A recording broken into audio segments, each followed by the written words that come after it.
Monday gesture drawing. We're going to be doing we're going to be jumping right into a warm-up set, and I'll talk a little bit about the puppet we're going to be using tonight. On the upper right in the corner here there's going to be 4 people. 1, 2, 3, 4. Claim your spot and sign in.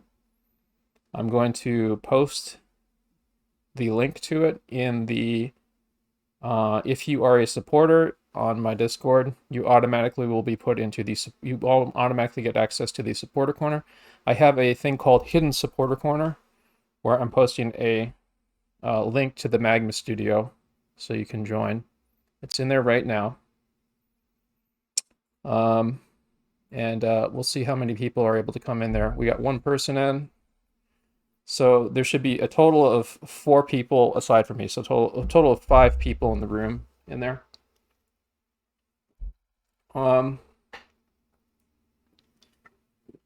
But like claim a corner, just like sign your name at the bottom or something in really small text.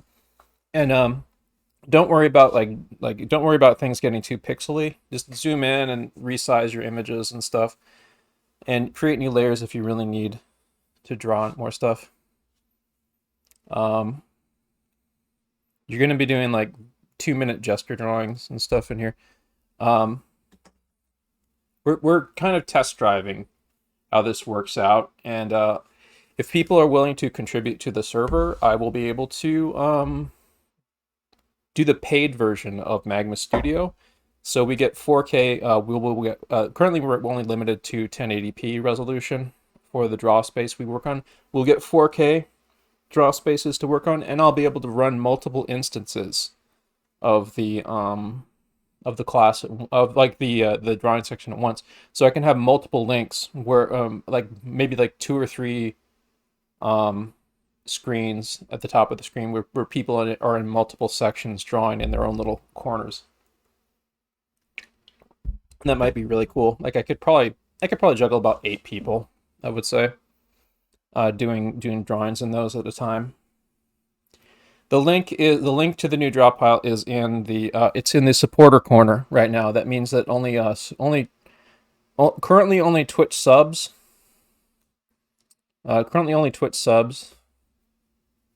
and contributing members to the Discord can get it in the hidden supporter corner section of my Discord. Let me just show you what that looks like real quick.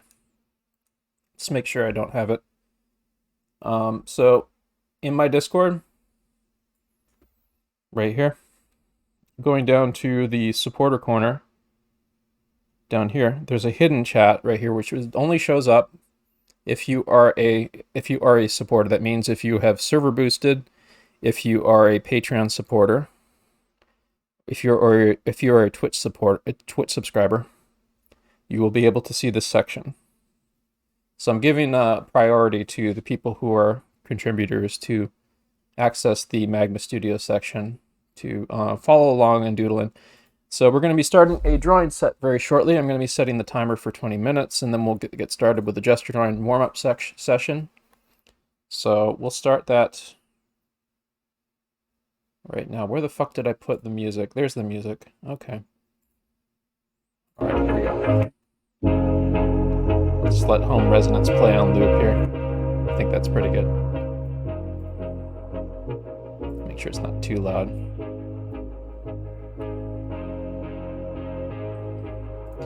All right. So let's get going.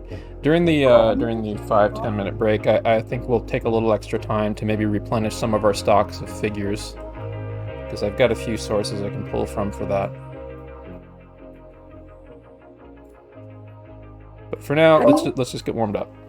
Sorry, I keep talking over you. I don't know when you're going to speak. What's that?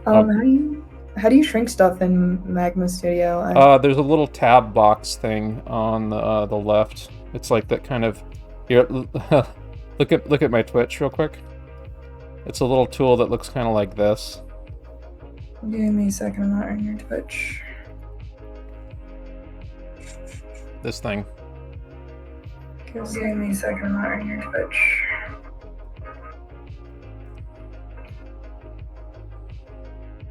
What is it again? It's like kind of a square with a little tab thingy at the bottom, like with a square with little kind of like dots on the sides of it, basically. It's like a bounding box for like it's like the control box that you use to grab stuff and resize things. Don't worry. Just create new for now. Just create new layers and hide stuff. And try to draw it the right size. I'll be able to help people fine tune that stuff after we do these warm up sets. Like if you need a new drawing space, just hide a previous layer, and make a new layer. I don't know how many layers you're limited at. I think maybe 5. But this is a test run. Okay, I think I got it. Mm-hmm. I mean, if all else fails, you could just have the chat members make their own and have like 4 people per. That's true. But I prefer to be in control of it if I can, you know, for like obvious reasons. But I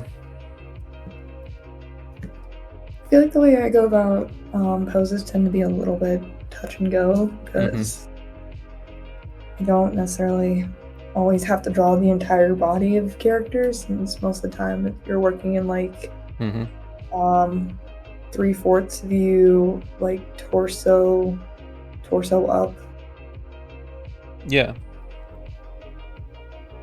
So it's like, again, depending on what purposes your drawings usually serve, it's kind of like, not that anatomy and like any figure drawings is not important, it's just depending on what you're really focused on. Sometimes it matters more. It matters for certain drawings more so than others. So today we're kind of doing something that's a hybrid of Glenn Goku's technique and also like an animator puppet thing. It's something that we've been sort of doing in some of the other class sections for the last week, and we're going to be getting more focused mileage with it today, because this is a tool that you can really kind of play with and invent with. I want people to get used to the idea of taking a pose and adapting it into a character model, basically. And this is essentially a character model.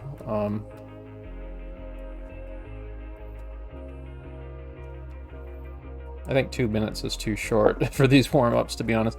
Well, if you have more time to burn, maybe do a little bit of figure invention, because this little guy is a very powerful tool for being able to invent poses.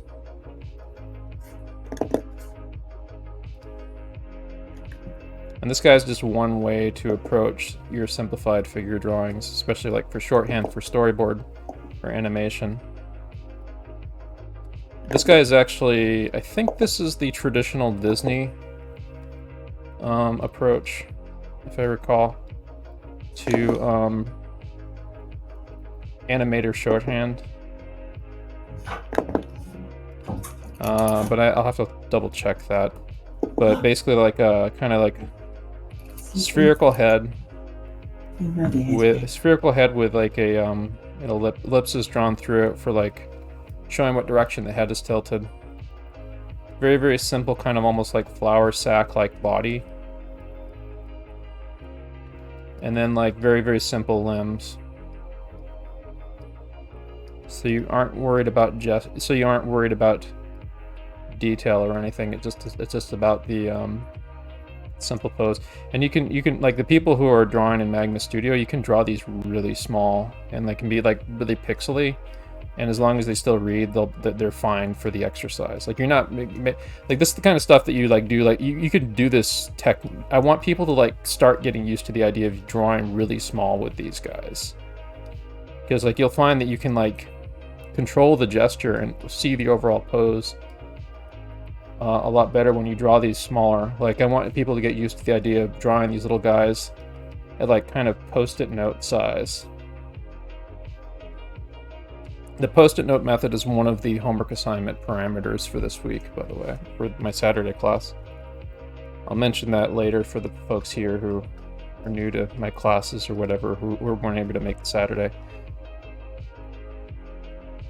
yeah, like this is an example. Like, I only got 20 seconds to do this pose, but I can just do this. Just draw really, really small and have a tremendous amount of control over the figure pose.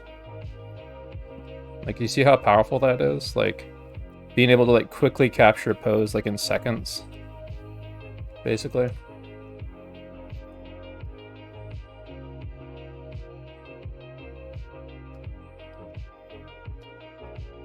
Like, it's a really the less separation between like your ideas and describing and communicating your ideas and getting them on paper, the better. And this is developing something like that. This is a tool for that.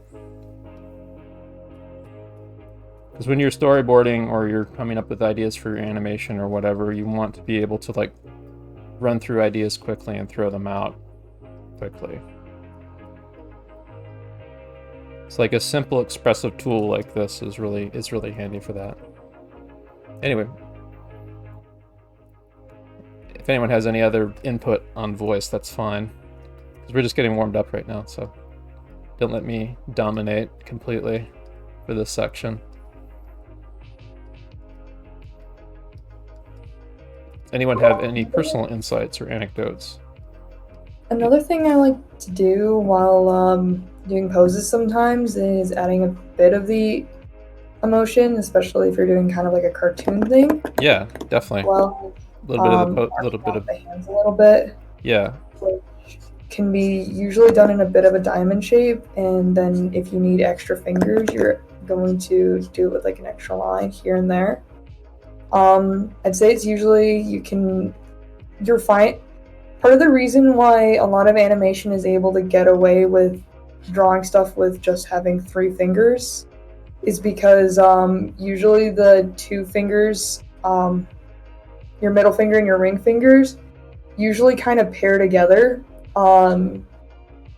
in a lot of your gestures, just because if you try it with your own hand, it's like you can try to lift your, like you'll be able to lift your ring finger with like all of your other fingers pretty easily, as long as you have like your middle finger next to it. But as soon as you put your middle finger down, it's becomes significantly harder to lift up your ring finger. Right. And that's why you can like mass it in as like one big diamond shape, and then you yeah. And then you can like add additional finger, like the little the dainty little pinky or something. Hey, we only got like 3 fingers, and that works just as fine. Yeah. In terms of like gesturing, so everything else is just kind of an implication of like, oh, this is kind of the pose that I have in mind for like the fingers that I'm going to be drawing. I think it's kind of like evolutionary. Why the fuck do we have 4 fingers? Yeah. Like, we don't technically need the pinky or some shit. Well, we do. Well, no, we need the pinky, but like, we could probably like lose one of our fingers and be just fine. Another thing not with typing though, probably. Another thing of note that I think is usually shown off at the start is and I've also done this before too, is where you can draw a box and then all of the other fingers come off of it. But that's the reason that it's an easy way of visualizing, but it's not entirely accurate, because like a diamond will help you lead with the middle finger in a way, because that will, and also allows like a little more modularity with the fact that the actual bones in your hand are not like one piece, and are attached to each of the fingers, so the palm is able to kind of wrap around stuff a little more, because each bone is its own thing. Again, I've seen a lot of people who struggle with hands, and it's totally understandable, but I think that a lot of that just comes with the fact that I think we try to focus more on the fingers and how they're built before we actually think about what is a palm. It's like the hand is like kind of a molded mass that's like if you can think of the hand as like kind of a molded mass instead of like the individual fingers, like it starts to make a little bit more sense, like because it came out of something. Like the fingers that separate from each other, they grew, and eventually they grew when you like grew your hand from being a little fetus and stuff. It grew originally as a single shape that like segmented from itself and stuff. So your individual fingers, like you can follow the curve of your knuckles and the curve of the edge of your palm and stuff like that. Like your hand rhythmically makes sense as like a rhythmical object that sort of separated itself. Yeah. It's just small things that I'm kind of like, I think we need a little bit of a correction exactly of what we're talking about when we're thinking about the hand. Mm-hmm. Hands are tough. I'm actually behind on my daily hand drawing quota. I'm gonna have to shamefully work on that. I should actually do them here. Like I should do them live. That's because like I like doing this. Like most of the time when I'm lazy on art, doing it in Discord or doing it on Twitch helps me get over my art lazies. Gives me a little push. Yeah. I understand the feeling. Again, a lot of stuff for me is just kind of, it's sort of a scrappy thing you can throw together in order to get a better idea of where you want to start. But again, it's not like this is inherently bad either. Mm-hmm. It's just a better. It's like, yes, the palm is a like wide portion of your hand, but there's parts that you can start to shape together in later iteration that might just kind of look better if you are starting with a different base shape. Also, I think I forgot to set the timer. I think we got about like 10 or 15 minutes. Maybe set it for about like 10 minutes, I want to say. Okay, Google, set timer for 10 minutes. 10 minutes, and that's starting now. Yeah.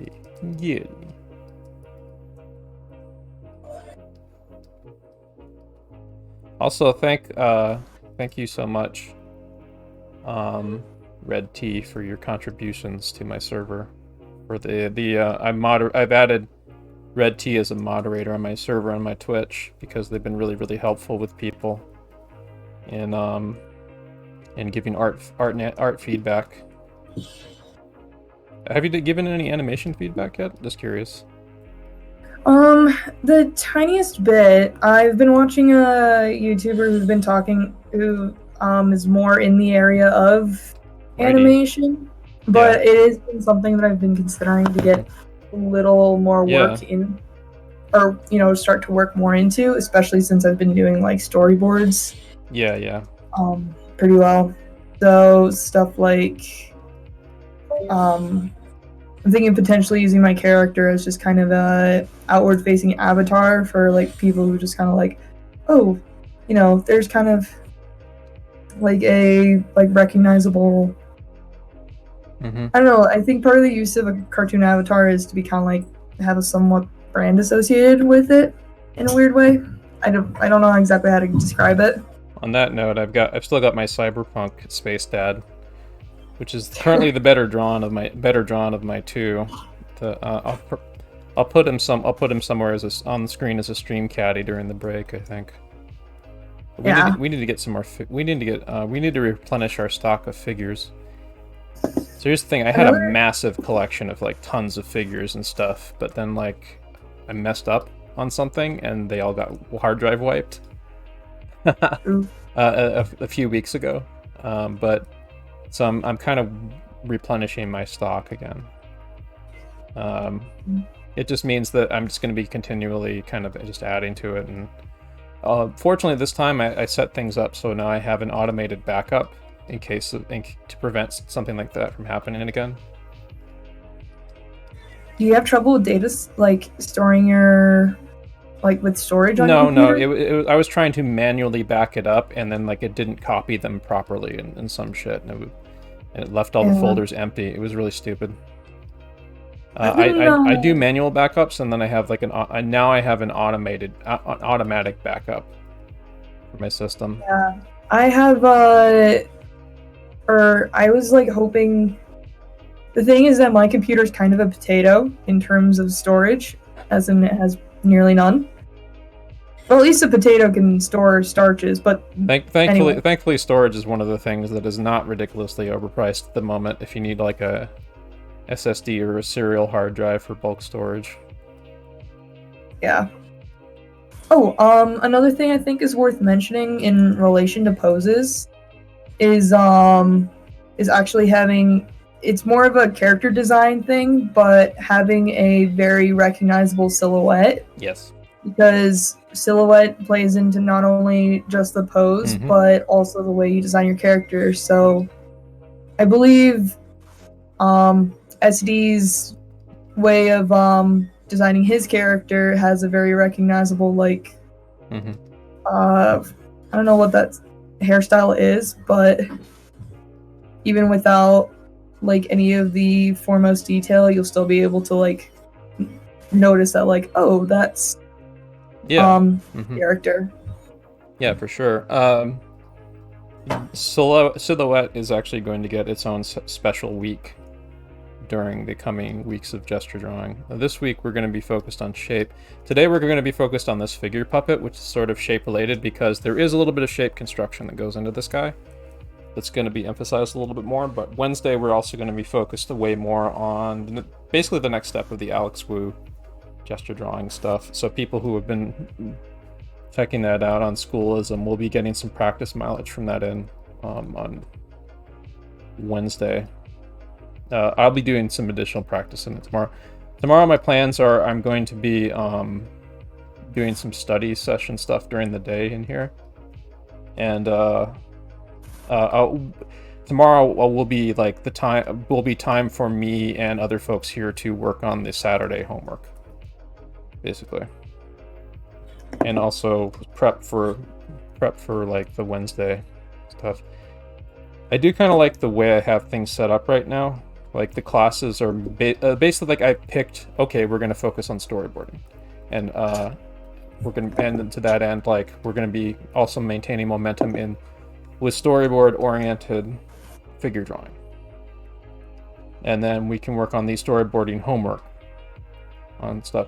And the idea I kind of have where I'm going with this is like I want people to have a pretty neat little animatic with a nice variety, with a few animatics or storyboards with some good varieties of stuff, so that when we start getting more into animation again, people will have basically like something they can start animating,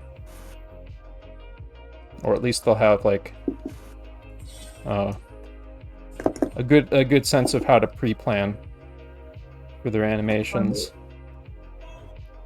We'll do generic exercises that you don't need like storyboarding pre-planning for too when we get back in animation stuff, but yeah, but for now, this I did actually want to take a look tomorrow at there's a bunch of Harmony tutorials that I'm going to be Harmony and Storyboard Pro tutorials I wanted to get through. I wanted to get dipping into tomorrow, so we might do some of that also.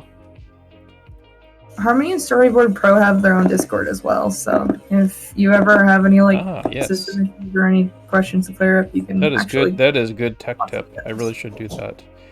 Z Birdbrain, who's a really amazing animator. She's got her own Discord and stuff. She's got her own YouTube. I'll share some stuff for her later, but she's the main one I'm going to be going for because she's got like a lot of really fantastic, highly detailed free tutorials. And also I'm in contact with her, so she's going to be able to help me if I have any problems. Yeah. Animation is less of my area. Just kind of...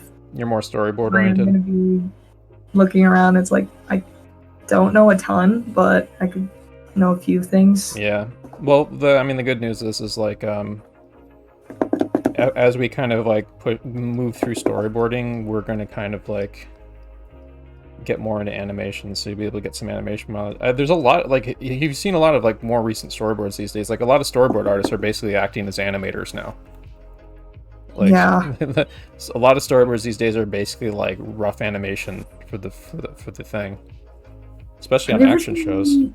Have you ever seen the storyboards to TMNT, like the newest one? Yes. Yeah, that's the first. That's the main thing I was thinking of. Some of those storyboards are basically rough animation. In fact, Yeah. like some of them even include stuff that gets included as rough animation in the show.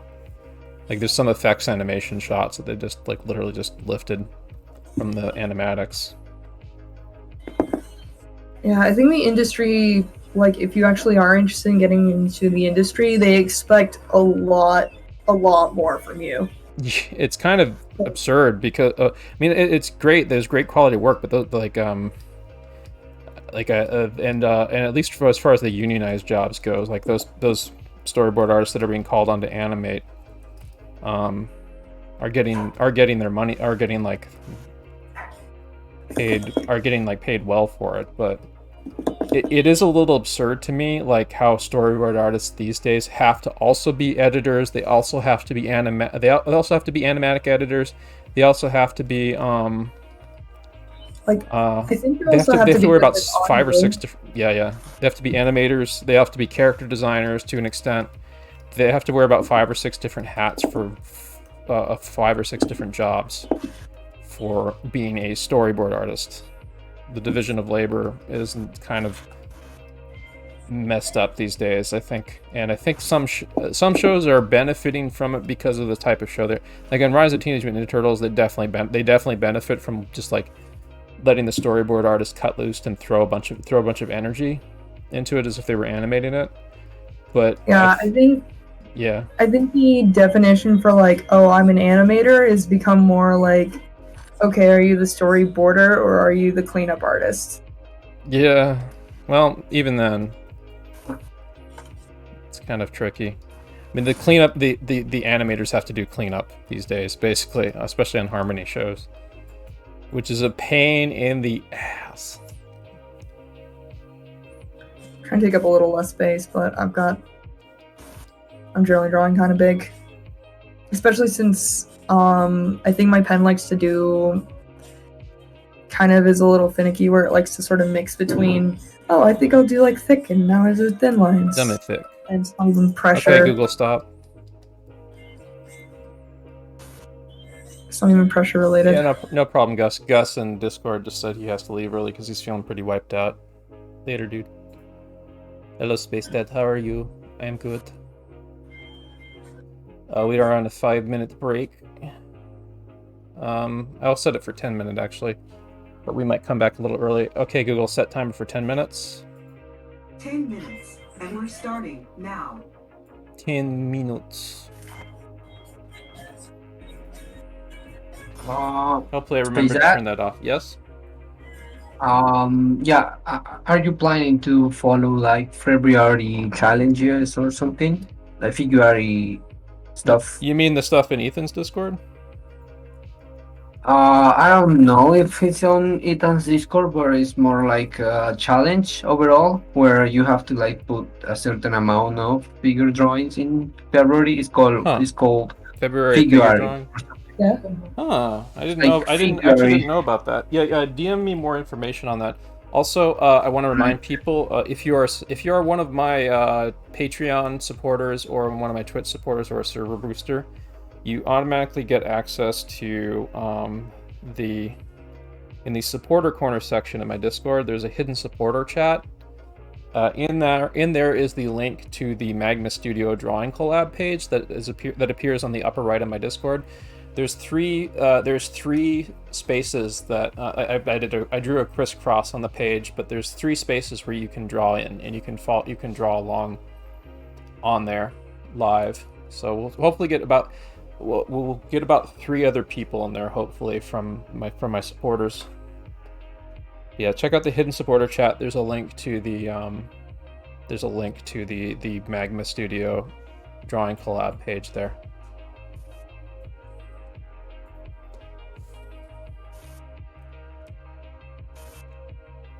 All right, so All right. So what was it going to do? I needed to. I'm going to hit the restroom real quick, but then I'm going to. I've got to yoink a bunch of extra figures. There's a bunch of stuff from the reference hunters sections in my Discord that I'm going to yoink first. I've been meaning to do that for a while, and then we'll get back to another drawing set. Feel free to talk, by the way. Talk and banter, by the way. I'm just gonna hit the restroom. I can still hear you talk though, so.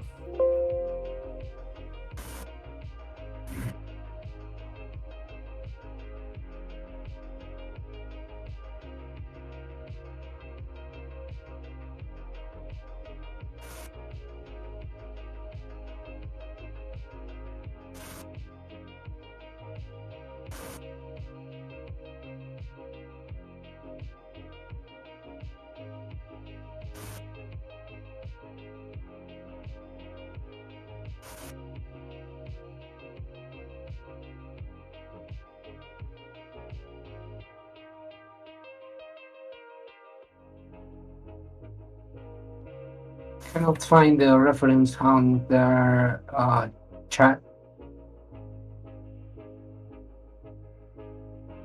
I've got it.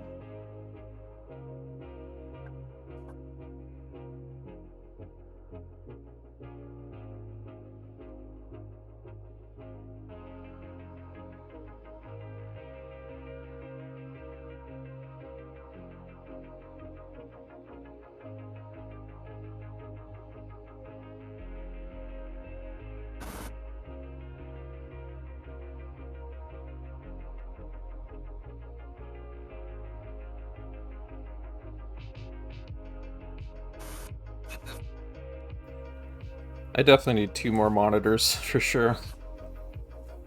Figure out how I can budget for those though.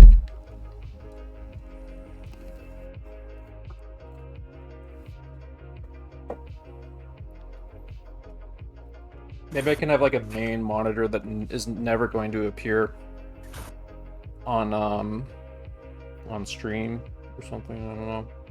A tasking monitor, so I can like the way things are right now. I need my Cintiq space. I need a display for when I'm doing gaming stuff. And let's see what else. I need an off-screen display that never appears on screen, so I can have like multiple tools and stuff. Like, good lord, I'm gonna have to rethink a lot of stuff in this setup. I think I can put the Twitch dashboard on my laptop. That might work.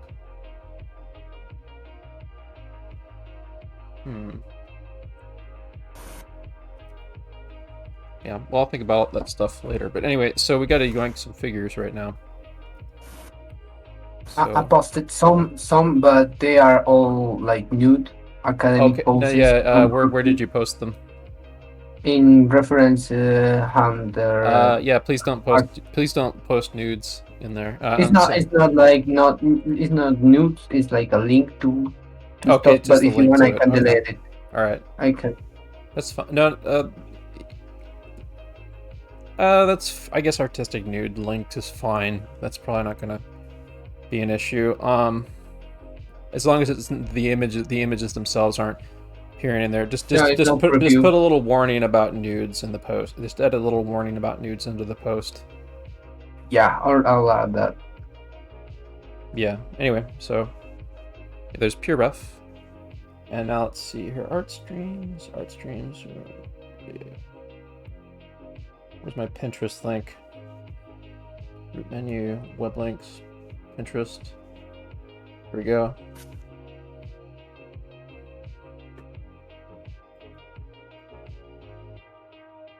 Alrighty.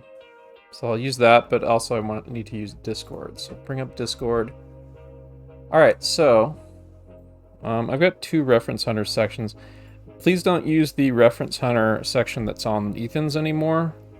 I want people to start contributing as much as they're able to reference hunters here. so I Oh, can fine. so I can No, yoink more no. so I can yoink more No. stuff to class. These are some very nice hands. I don't think we'll be doing hands right now though. I don't know about using this. That's a good pose, but I don't know. That's a little distracting. I guess that'll work. It's a falling pose. That one's a little ambiguous though. That one might work.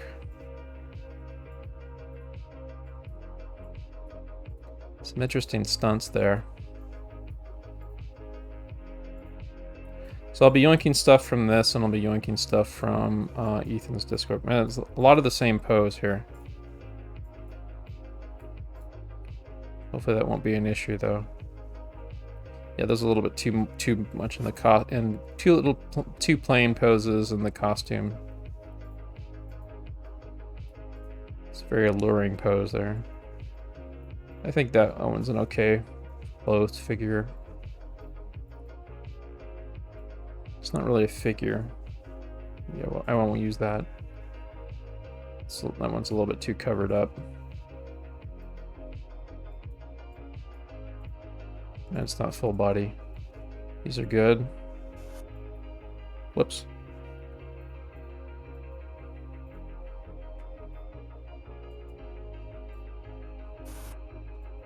Getting some pretty good yoinks on these buff dudes. Yeah, that's not phallic.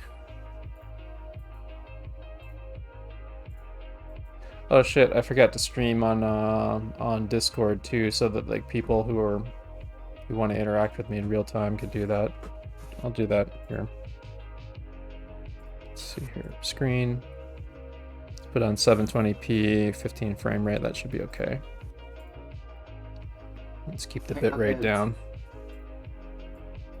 I added some safe for work references in there. Good, some good. of them are pretty good, I guess.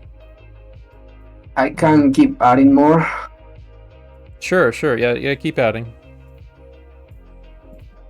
You can use the break I have periods to, if you don't want to hold up in your drawing though, you can use the breaks to keep adding. Another thing that would help me is if you put everything into a PureRef file, and then I could just download the PureRef file and export them into folders.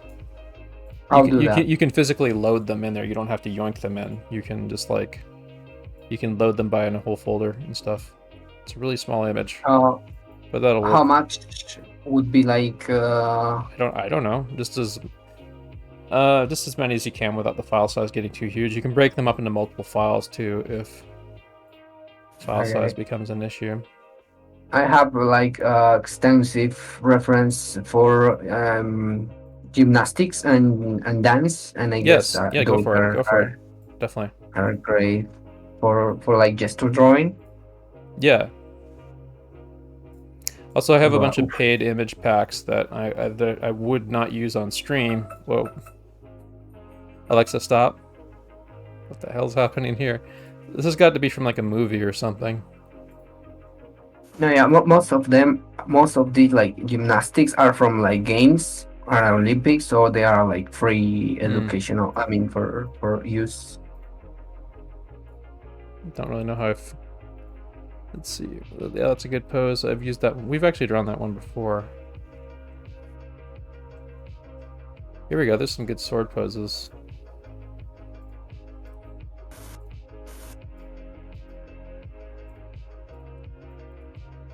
I think I might make a special section for posting art nudes, but it'll be like a special non-safe for work opt-in section for only certain people of a certain tier on the Discord or something. Like there has to be like there might be a special access section that you can only if you're a verified user, and please you have to be 18 or older for like the art nudes posting section.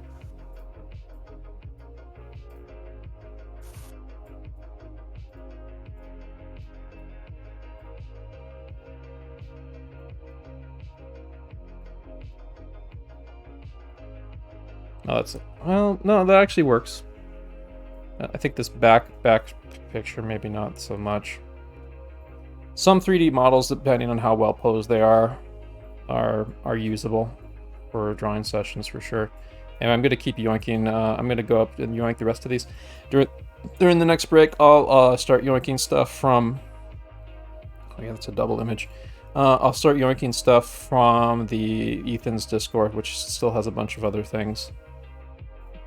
Yeah, we won't use this. Oh, no, this file is huge. Yeah, I'm just gonna go through. I just want to get everything out of the way that's in my personal Discord first. Yeah, let's take a look of how much I have. Maybe I'll scroll down and check it out in a bit. I'm gonna finish up just getting everything. I'll do reference. So now, boom, boom. Right click. Also, this program I'm using, if people want to use it themselves, it's free. The thing that I'm using to yoink images from, it's free. It's a program called PureRef. I'll link that in Discord. I think I should make a bot command for that. If for like people asking what type, I'll make a bot command for people asking what programs I'm using and stuff. That might be helpful. But yeah, let's see here. I'll link that in drawing corner. Looks like we got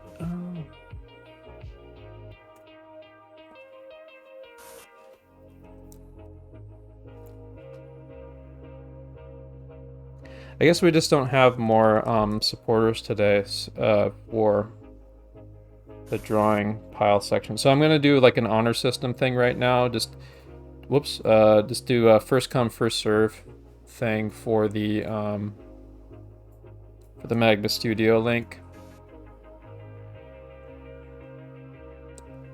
So three people are allowed to join on the Magma Studio links. I'm gonna post it in the Magma Studio link section of the Discord. Come in there, claim your spot, write your name in. Once you're there, then you can contribute. But in the future, like I'm going to be giving priority to contributors to the server first.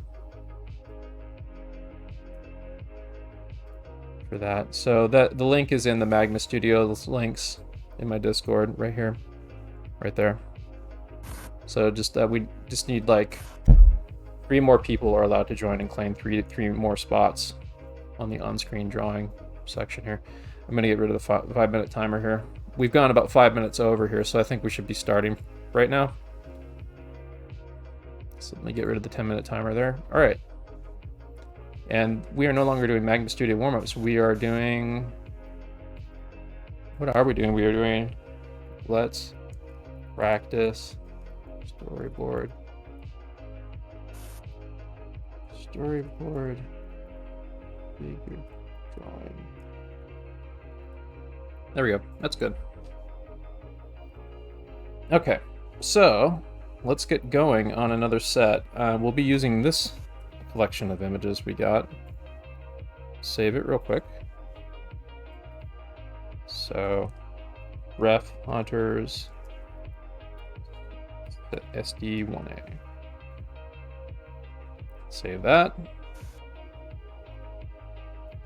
Save. Export all images. Figures. Ref hunters.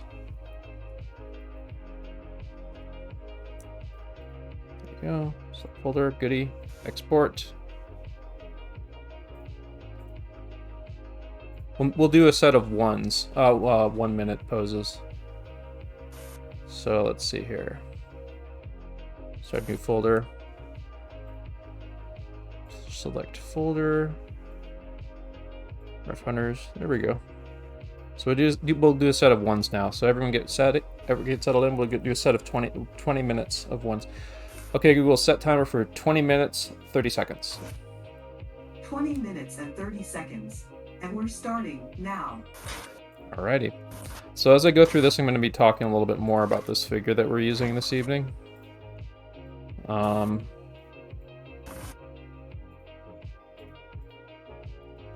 This is a hybrid figure utilizing elements of the Glenn Villepeu figure drawing figure, but in a more kind of free sort of cartoon animation oriented way. So you should be pretty free to kind of like have fun with this figure. Like Like you should be able to go through it quickly and push shapes and stuff. So you basically like, you have like a sphere head with ellipses going through it, or like a cross on one side of it to kind of signify the angle and tilt of the head. Like, I'll do a freehand version of it. And then you have like kind of a flower sack body that has like mass and it bends to like the mass and pose of the posture of the figure.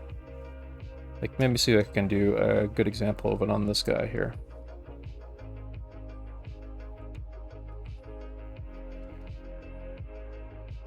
Let's find, you want to find like the line of action of the pose, generally speaking, and then kind of mass in the torso and the pose of the legs.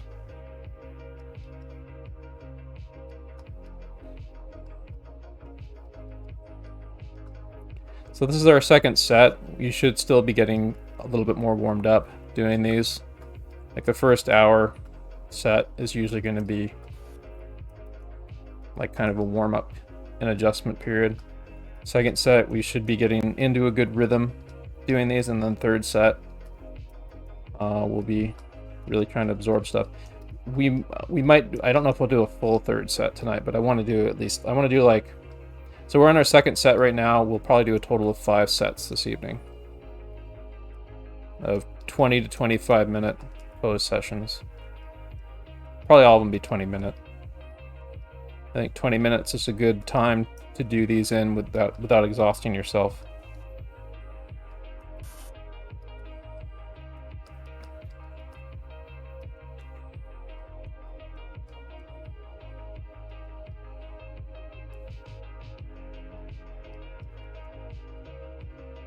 But 25 minutes is good too.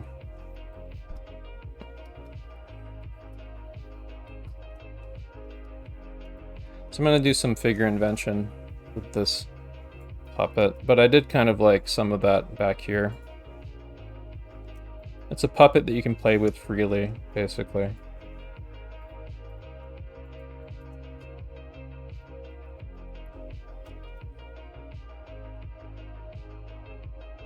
So I'm gonna mix things up with a little bit of invention here and there, just to kind of loosen things up, because then like if I'm too much of a slave to what I'm drawing during this, like my puppet poses are going to lack vitality, and I'll tend to be less bold about exaggerating the pose or adapting it into basically what is a character drawing. Like this little guy is basically a character drawing.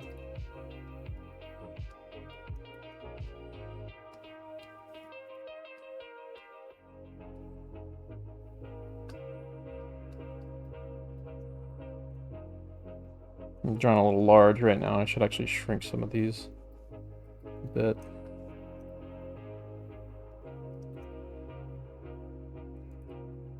Let's at least merge the layers. There we go.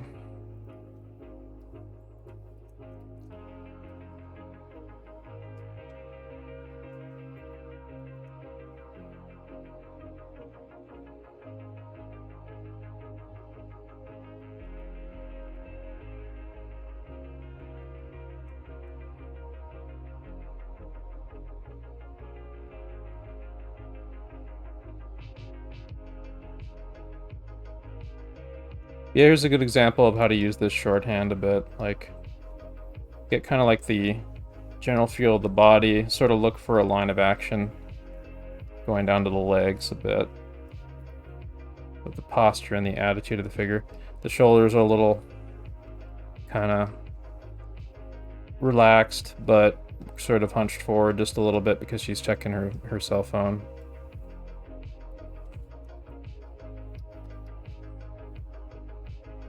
It's kind of a very feminine, wide at the bottom stance here.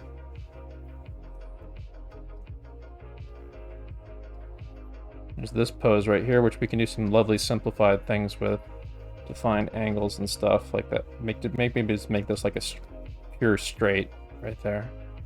Then I can do like a curve like this. Then have that turn into a straight there. Make it like a right angle there, and then do the angle of the foot there.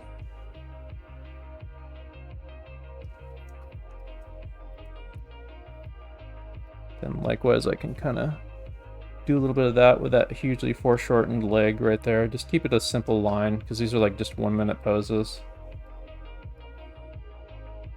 We're just looking to describe the pose quickly. Just get our impression of it. Shrink this a bit. It's a little bit large on the page right now. Use the center line right there. Like this guy right here, you can definitely see his overall line of action. He's got that really nice torso lean going on there. See if we can get a little bit of that going on here in just like one continual line like that. And this is a little bit of that exercise from last week with the Alex Wu line of action stuff. I'm just combining it with what we're doing today. And we'll be combining the Alex Wu stuff as well with what we do on Wednesday, which will be more shape oriented in the next step of basically how he teaches gesture drawing.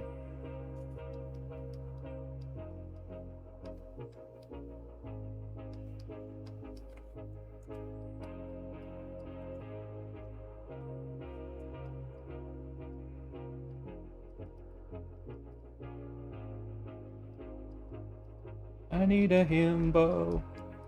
I'm holding out for a himbo till the end of the night. He's gotta be strong, and he's gotta be sweet, and he's gotta be dumb and polite. I need a himbo.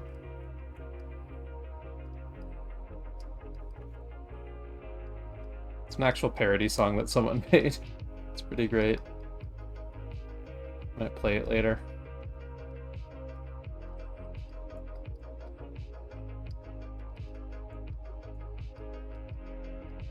How's everyone doing right now?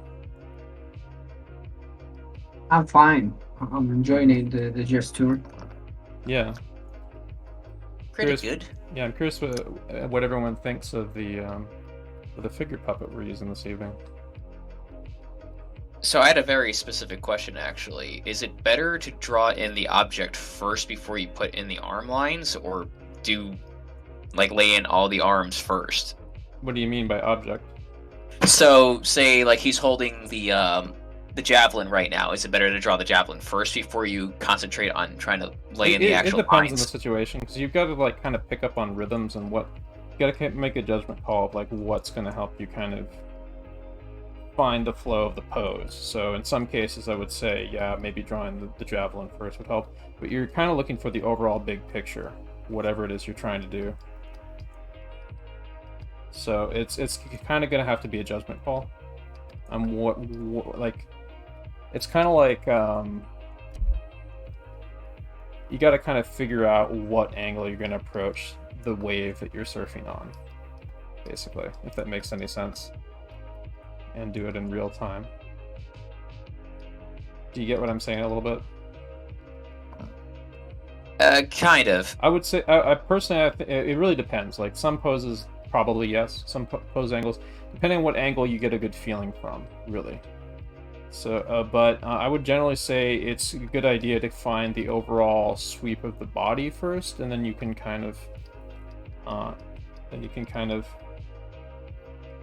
because the object in this case is if the object is the focal point, if the object is the fulcrum point around which everything is revolving, maybe do the object first. Like, I don't know, like if you're drawing a stripper swinging around a stripper pole, for example, I could definitely see drawing, you want to establish the stripper pole first. But something like this javelin throw, I would want to establish the overall line of action of the body before I add it in, because what you want to look for, what I think, now that I think about it a little bit more, you kind of want to tend to look for what's driving the pose and go for that first. In that case, the driver of the pose is the body itself exerting force to fling the javelin. So you maybe want to start with the thing that that is exerting the force to fling the object, and that would be like the overall thrust of the gesture, stemming from the body and coming from the hips and the torso that are twisting to fling the thing. That would be my judgment call on that, personally. But like I said, it really depends. Like sometimes if your brain is reading things a certain way and you hook into a certain rhythm a certain way, it might be good to approach it a little differently.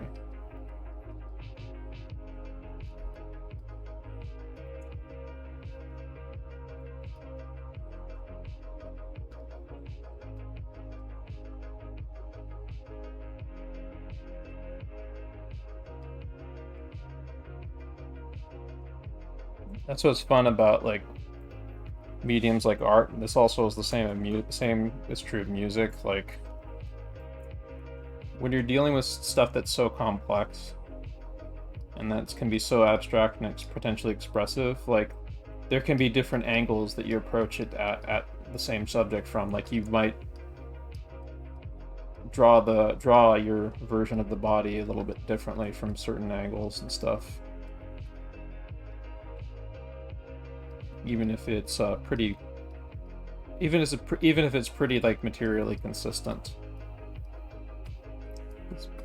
The drawing is not a 3D model after all. I mean, it's going to have like very small parts of it where it's kind of cheated to the camera a bit inherently versus like a 3D model.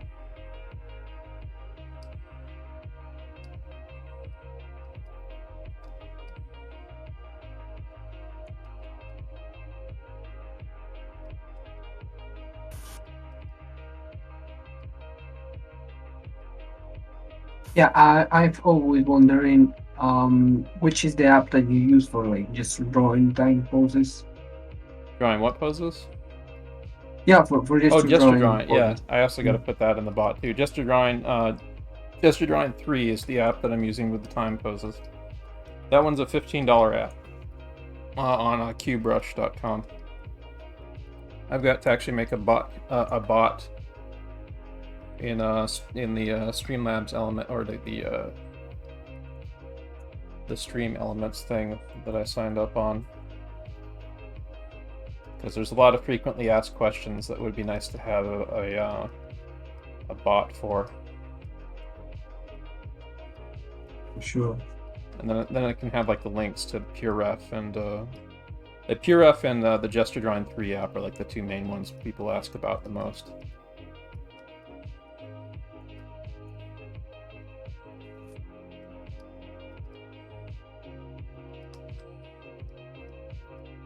Cops. So this is basically a Zootopia in real life.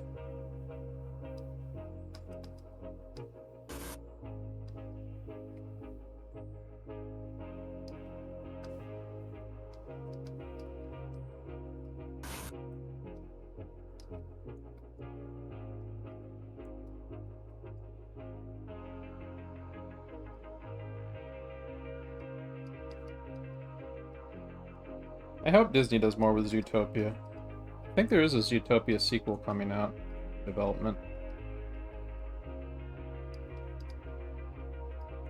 Well, we did wait for Incredibles 2, and look where that got us. Yeah. That film needed to be baked in the oven a little bit longer, I think. Like it had, like Pixar knows how to tell good stories, and there's good stuff in there. It's just that the film didn't really get baked in the oven as long as it should have. Like there wasn't enough time spent like kind of like really fine-tuning the stakes and the stakes and the motivations and stuff of the characters.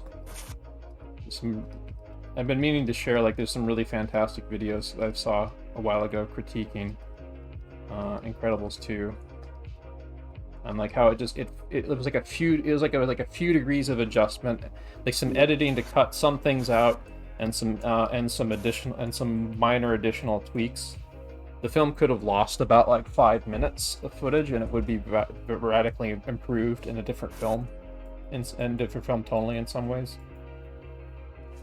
I remember from the critique that I saw.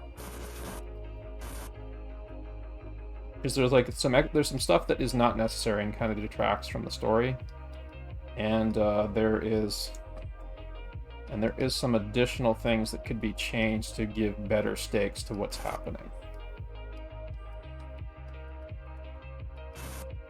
I don't know, maybe we'll get a director's cut eventually that addresses those story issues. Incredibles 2.5.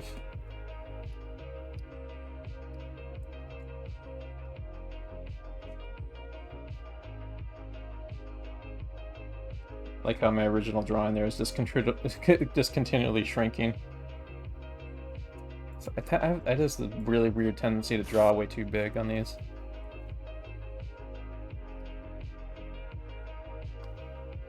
I think this might be a good size though.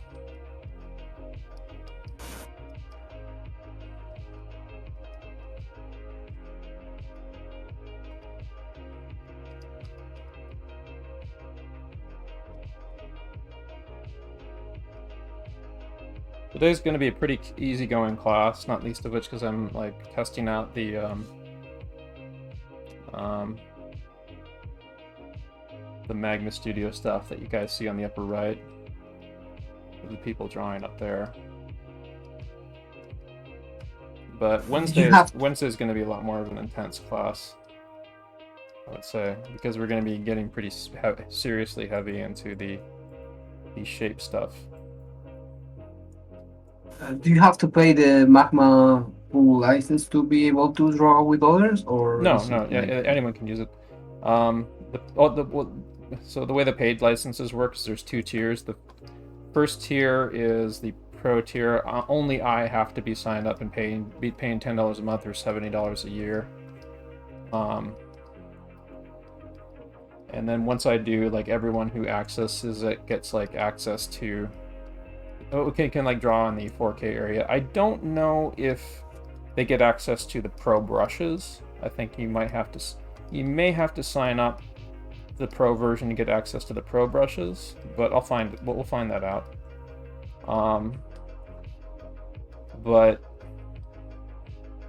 And there might be a limit on how many layers you can draw on even if you're drawing on a pro version, but we'll find out. The other is there's a collaborative, like a high-end professional version of the thing that costs $50 per person who's participating per month. And there's, from what I can see, there's no limit on resolution, and there's a bunch of other like professional-oriented archiving things that it provides services for. So like that's something that like serious concept artists or like serious business professionals of companies and stuff might use it for. But like I can see like a lot of like independent studios and people like us using the $10 version easily. I would hope that they'd get some more resolution, but we'll find out. Maybe 4K might be enough for our purposes. Also, another thing, Magma Studio I found works really well on iPad. Like if you're drawing on iPad, I think in the Chrome browser app in iPad, I tried it out and it worked really well.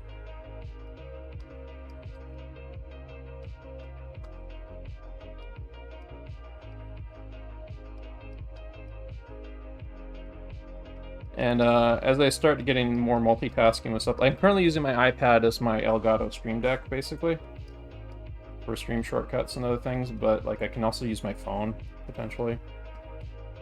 But I might not, because like that thing, the touchscreen is starting to die on that thing.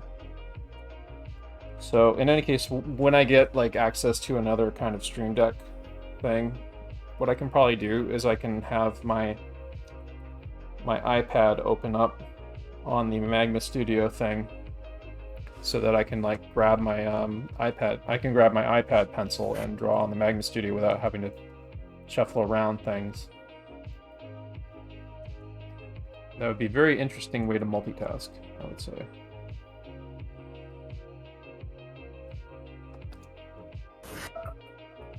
Okay, Google, stop. But let's say anybody in a group session of Batman Studio has like the license. What limits do you encounter? Like I don't know. We'll find out. But all I know so far is I think the host who determines what the resolution of the image is, and you're limited to 1080p in the free version. All right, so I'll do a quick backup. Real quick. There we go. Let's pause it on that himbo there. Okay, Google, set timer for 7 minutes. 7 minutes. Starting now. So a 7-minute break real quick. Let's take a look at what people are doing on the draw pile. Neat. Looks like we can have one more person contribute on the upper left here in this area too. So just come in and sign your name in the section. The link is in the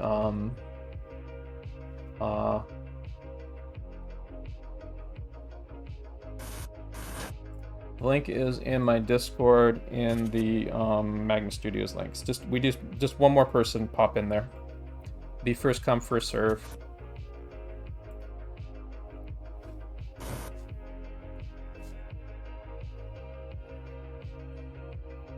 Question: straights aren't bad, right? In these? Well, straights are good. Straights are just one of the many tools you'll be using with these. You should be using CSI. CSI. C curve. S curve. Straight. Like that. CSI.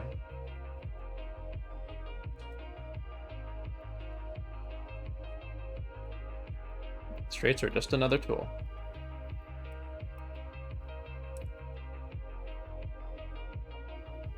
And also, anyone who has not joined my Discord yet, there's the Discord link in chat if you want to join. Let me know if that link is broken, by the way. It should work. But yeah, let me know if it's broken or not. No, it works. I just clicked on it. It's directing to Space Club. Good. Yeah, Star Shader. Guess what? There are times when there are certain rules and parameters set for doing certain types of drawing where you would not do straights. It depends on what you're doing. Today, though, what we are doing here, straights are good, and it's okay to scribble today. It's okay to do clean lines or scribble lines, but you want to like do expressive, productive scribbling when you do.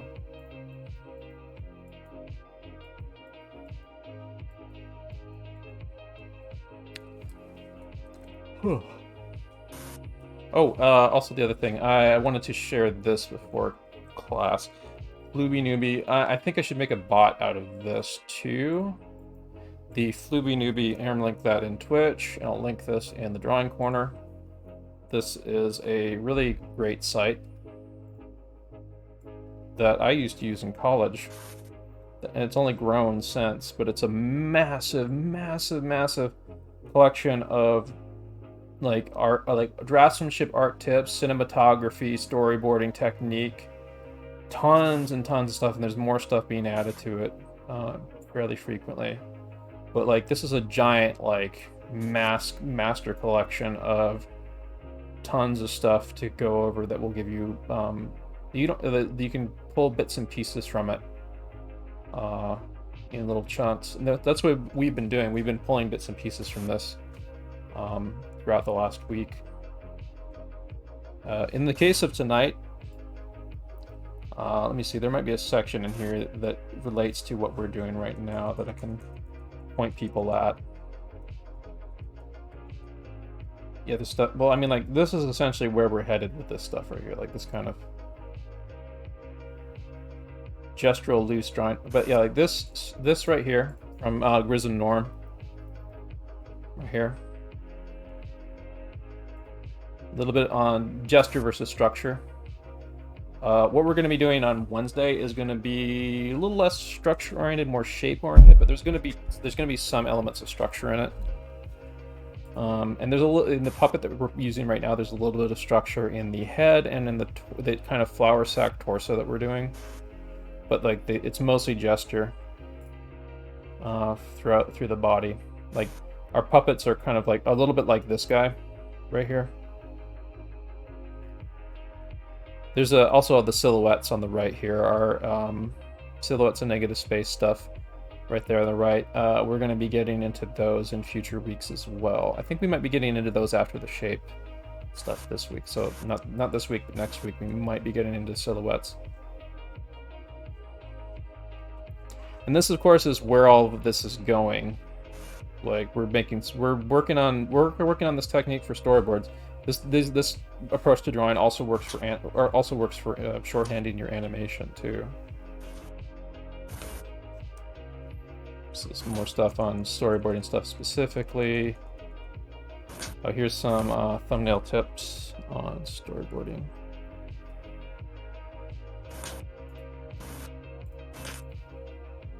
Yeah, this is a good page to look at for sure for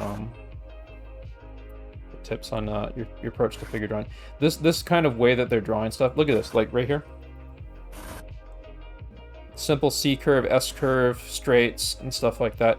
We are working towards eventually drawing our figures kind of like this for our figure drawing classes. These are kind of very animator oriented and storyboarder oriented figure drawing, cartoony figure drawing exercises.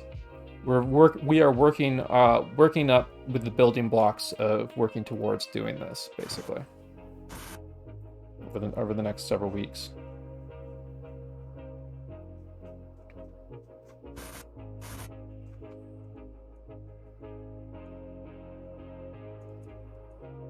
Here's another good page. This one shows off a lot of line of action stuff. These are a little bit more structured kind of character puppets, but these character puppets are another... We're going to be doing kind of a version of these puppets too in the future, which is these puppets have more volume to them, although they are driven by line of action. You often start with a line of action for them. It's a bunch of great tips from Grizz and Norm right here. Okay, Google, how much time left on timer? There's 19 seconds remaining. Yeah, thought so.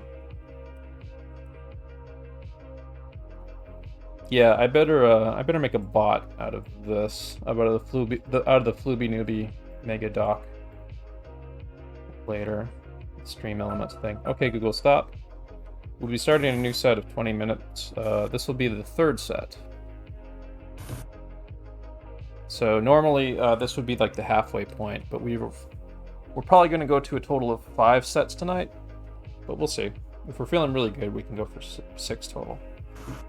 So we'll have at least 3 more sets, including this next one we're going to be going into.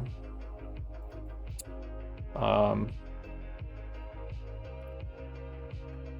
didn't get more yoinks this time, sadly, but I think we should be good with the image collection we have right here.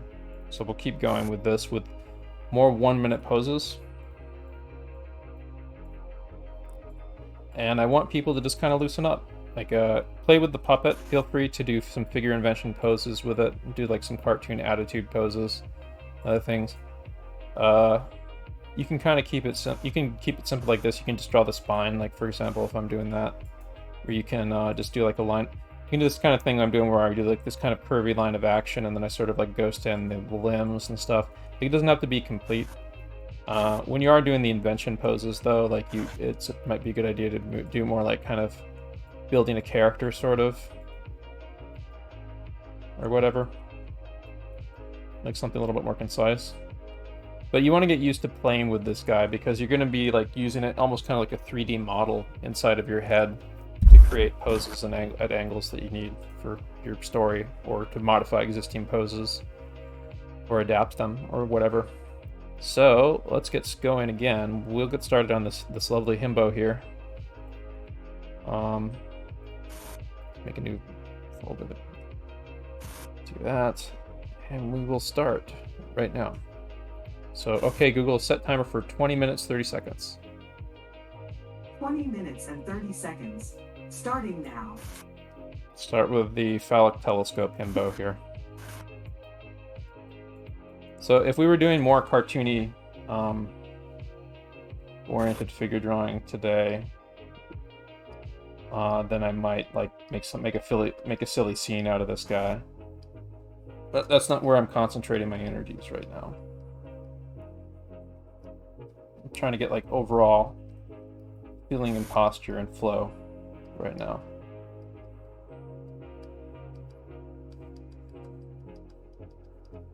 Like, you want to remember not to try to do everything at once. Like, you want to have a reason why you're doing something at a certain level when you're practicing. I'll get more into that because there's a section of the Floopy Newbie article that goes over that a bit, which I will be happy to point people towards during the next break. But we've gone over it before in class. People here probably know what I'm talking about who've been here before. This is a pretty great pose. Also, when you're drawing these, try to have a really light touch and draw with your shoulder. The effect of drawing these should kind of feel a little bit like you've got a cheap Sharpie, one of those big thick Sharpie pens, and you should not be afraid to scribble and overlap as long as you're like kind of feeling through the drawing, you know, like feeling around it, like feeling around the sculpting of the line of action and the pose and the general flow of the figure. Like you're trying to say something when you're drawing, and you can't be held back by meticulous draftsmanship when you're just trying to like get like the guts of what the meaning is that you're trying to convey. Someone said that I have to go. Someone take my place. Okay. Looks like we have a free space open on the collab drawing page right now. So if someone wants to get in on that, feel free to do it.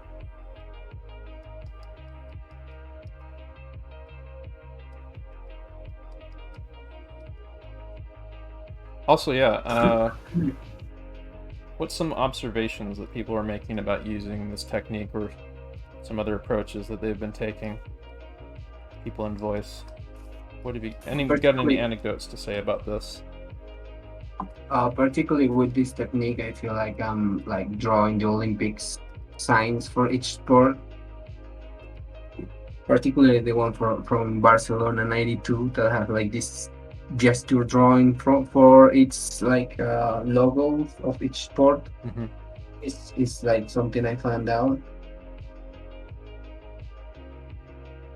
And yeah, it's really fun and it's really helpful.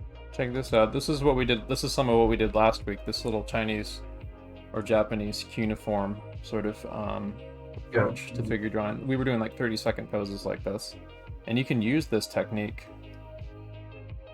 We will be actually using this technique in conjunction with the shape drawing we're doing next Wednesday.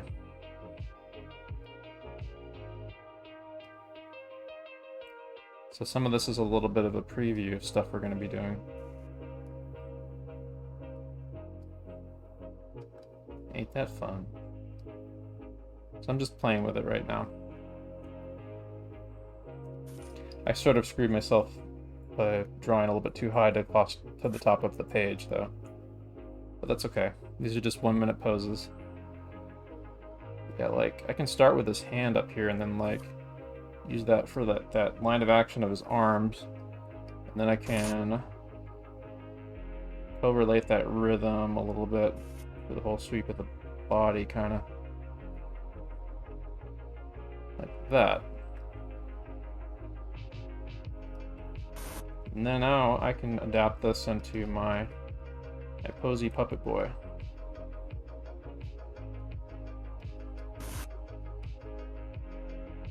I think there's more of a lean this side here than what I drew. Yeah, there definitely is. Like his body should actually be shifting over here more. There. just gonna make a little note here for myself. Like when you mess up, maybe you can make a little note like that. It's okay to mess up.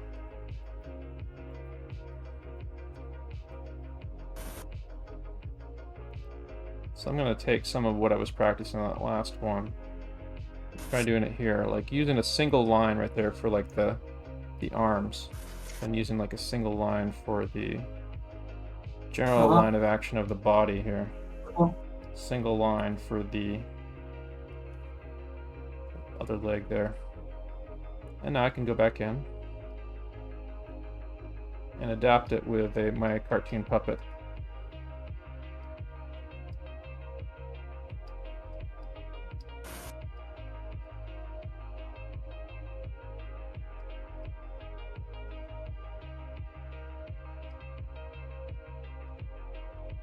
And the point of doing this is to like kind of, this becomes like an like techniques like this become like your all-purpose puppet tools that you can use to solve like pose problems in your animation or your figure, anything involving figures that you're going to be doing, animation, storyboarding, comics, what have you, illustration.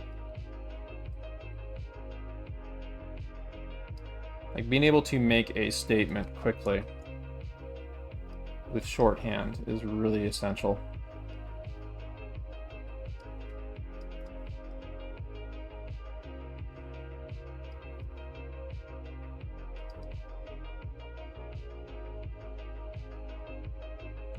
It reminds me, we are going to get into facial expressions pretty soon too, in some of these classes, and when we do, I'm going to be encouraging people to get a hand mirror.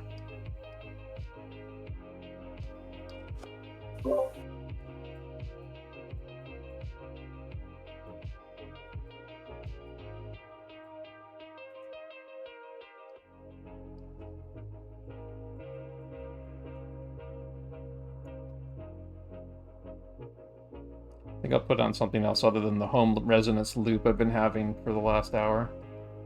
After we get done with here, I'll put on some other music. So look for the meaning in what's going on here. Like this guy's really raising his arm, so maybe push that some more. This guy's like really kind of twisting his body. He's raising his elbow and stuff. Play with it. If something's a little bit off, scribble over it and add to it and push it. Like you have the range to like push things beyond your initial pass. Sometimes you want to like slow down and you want to do like a simple kind of zen-like single line, pushing things as best you can. But other times you can play rough and loose like this. You can go between the two. Like both are valid and they have their own purpose, especially for getting the kinks out. In the case of the kinks out of like your nervous energy when doing figure drawing. Let's see, what's the simplest line? Like that, something like that. Purpose. Body.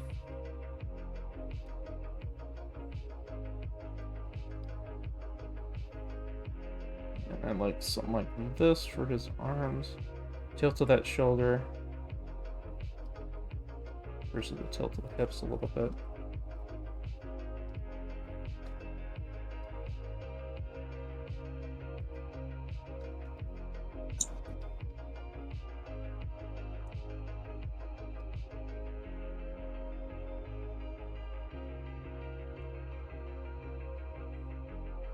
We will be definitely doing more figure drawing tomorrow.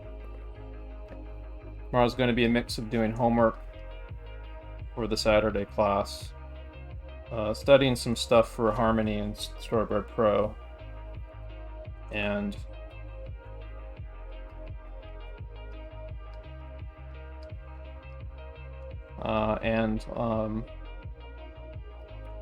practicing like the next step of what we're going to be doing on Wednesday. That's going to be mostly off of Twitch. I'll be in my Discord where that takes place. But we might do some of it on Twitch. Really depends. I really enjoyed doing the pre-stream stuff, and I do so much stuff off Twitch that if more people show up regularly for like the daytime streams, I might do like those a lot more too. But we'll see. Hey, Spacedad. Yes. I have a question. So I haven't been drawing for a couple of months. What do you do to go back to the rhythm? You were what? Sorry, your mic's kind of weird. So I haven't been drawing for a couple of months. What do you do to go back to the rhythm of drawing? What do you do to get back to the rhythm of drawing? Well, you do this. Like, just do something where you aren't gonna like, do something simple where you aren't gonna beat yourself up over it. Like if it's just like simple line of action, simple observation drawing, getting your hand moving. Also, another thing that helps is you get a bunch of art by artists you really like, and you start doing draw-over studies. Or we can do it with live-action photographs too. I mean, that's the draw-over studies method in particular is really great for doing like on days that you're not really quite feeling it. So then you absorb some good information from good artists. And you can kind of zone out a little bit to an extent. You at least keep like your hand moving and you keep your eye active. You don't want to make that the only thing you do long term, of course, but that's a way to kind of pick up on a few things to sort of get you back in the groove.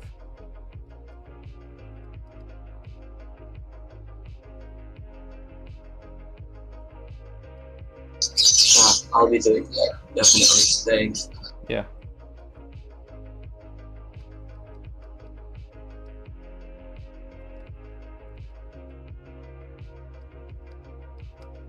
Cool, we're nearly at 30 viewers right now. I'm usually happy if I get like around 30 something viewers for these streams. Sometimes I get more than that, but I mean, it really depends. Oh, also, after the stream, we're going to be playing some Jackbox drawing games. So stick around for that. We're going to be using it as a productive play exercise to play some of the, for Jackbox games, only the host needs to own a copy of the game. Everyone here will be able to participate in the Jackbox games. But what Jackbox games are is they're like online, basically party games that you play through the Twitch. You can play through Twitch, and there's like a browser app you sign in on if you don't know in order to play the game, and you don't need to own a copy of it. You just need a login code that'll be displayed on screen. Of course, I'll give my subs priority for that first before I reveal the login code. But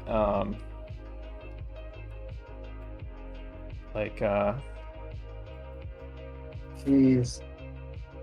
But there's several games in there that are very drawing oriented, which would be great for which are really fun to play with other artists, because you can come up with really silly stuff. Entonces, What's that? sí. Anyway, in addition to like the Jackbox games, there's like, I want to do more like artist-oriented drawing game. By that I don't mean like an actual app game that you do, but I mean like Sí. the kind of stuff like artists will normally do when they're like at a convention or something and having Es fun, importante. like collaborative Claro. drawings on Son napkins or los que tengo que something. mandar hoy, ¿cierto? Somebody trying to talk right now? No, venga y lo manda ahorita. I think someone's hot micing in voice chat. I'm sorry if it's me. Aganima? Yeah. Yeah, I'm very sorry. I got a call. Oh, no problem.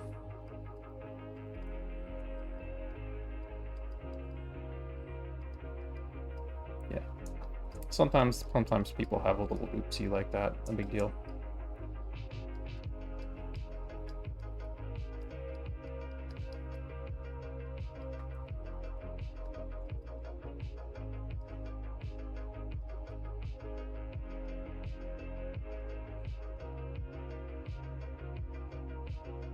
Since it's only like relevant to my stream, I generally don't really need to server mute people when we're doing the Twitch stream.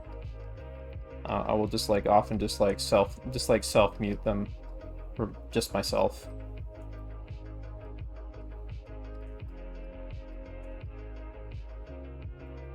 But I didn't have to do it this time because Agonima took care of it.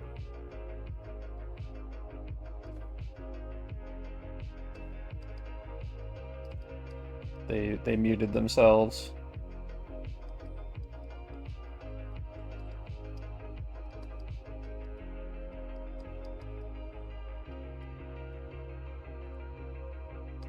Yeah, we're gonna play Jackbox. I've got Humble Bundle is having a sale on Jackbox games, so I picked up Jackbox 6 and 7, which is the only ones I don't have. Actually, no, I don't have Jackbox 1 and 2, but Jackbox 1 and 2 are kind of poopy. The games aren't really that great, so there's Drawful, but there's other better. Some of the other Jackbox drawing games are better. I think Drawful 2 is a standalone app, so if we ever do want to do Drawful, I'll get the standalone version.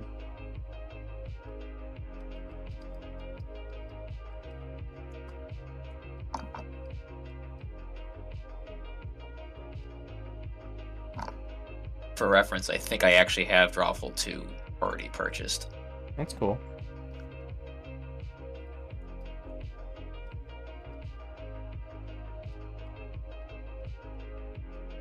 The way we can do it too is like I can stream it real time in Discord, and then then like other people who want to participate, like in the Twitch audience and stuff, can do it on Twitch.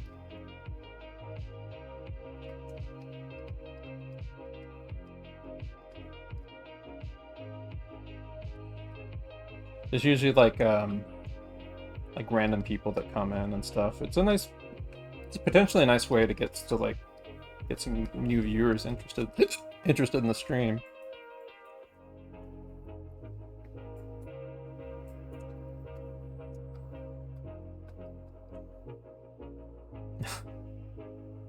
I love the storytelling in this. Let me see if I can distill this down to a few cuneiform lines. Let's see here.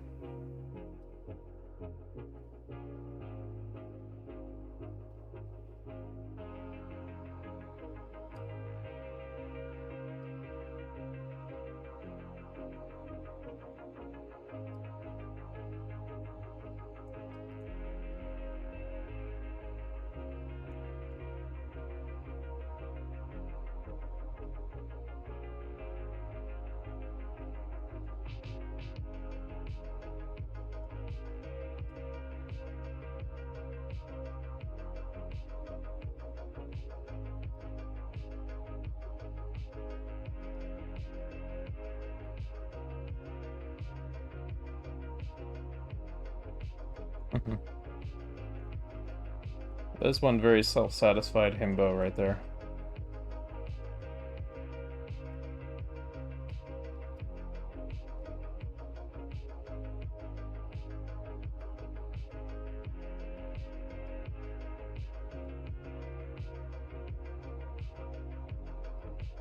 I'm not at the beach. This is a swimming pool.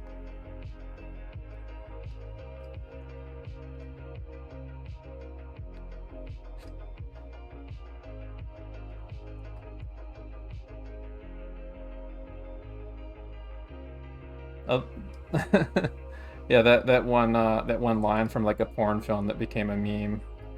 I'm not at the beach. This is a bathtub. I love headcanoning that for like, oh, this is an excerpt from a film that's kind of like Tom Hanks is Big or something, where like it's just like the guy in the tub is like a kid that's been like turned into an adult basically.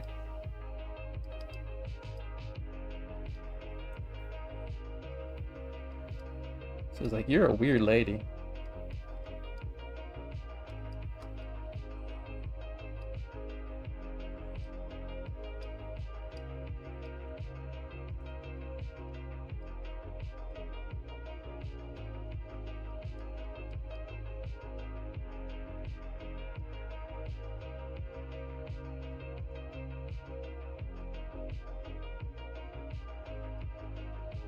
I'd show the clip, but I'd probably get copyright boinked or something for playing it.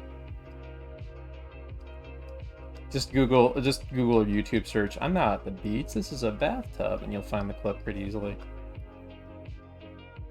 Okay, Google. How much time left on timer?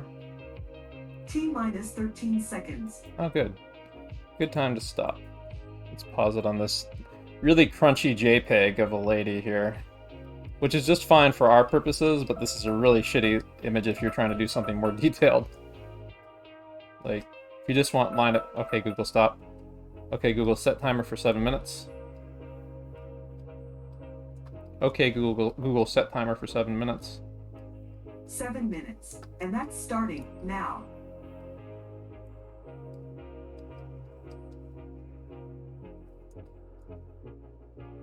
Somebody asked, what are Jackbox drawing games? Yeah, they're, like I said, they're board game party games that you play over the internet and through live streams.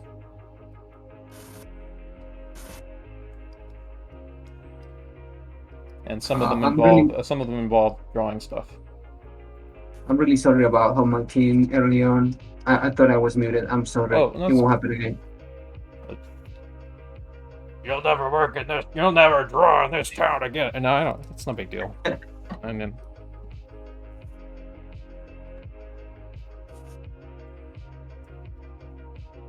it's not a big deal. It's okay. This is going on your permanent record. Yeah, it's gonna be on my. But if you mix every cream too much, then it's just gonna taste like cream and no lightness to it. So I use half cream, half milk. What? Dead? Yeah, man. What are you doing? Oh no. I think Dead is. Hello? Oh, Now you're doing it, aren't you? Oopsie. I guess today is Hot Mic Day. Hot Mic Monday. shit.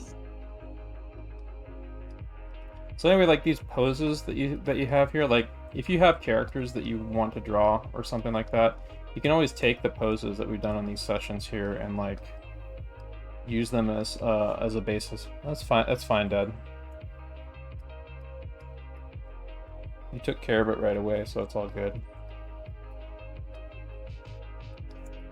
It's like these poses that we're doing. Like you can transpose your own characters onto them. Do whatever you want with them. Or reinterpret the figure a little bit. Push the figure beyond what you drew initially and adapt it into a more specific pose for some kind of an action or an attitude that you were going for.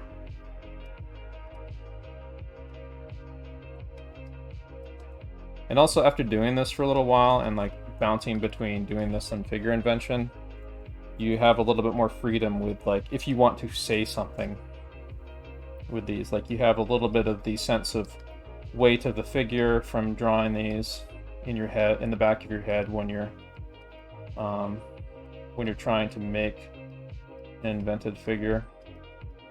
You have some of the idiosyncrasies of how people look when they pose, bubbling around, so you aren't just like drawing completely from imagination. There's a little bit of the pull of the physics of reality influencing what you're drawing. That's the point of doing this stuff, is to get it in your bloodstream, and you get it in your bloodstream in little bits and pieces and chunks by practicing this stuff regularly, this kind of stuff. So I'm just playing. I should actually take a hand rest, or I'm gonna exhaust my hand, but I'm just gonna do like one more quick figure here.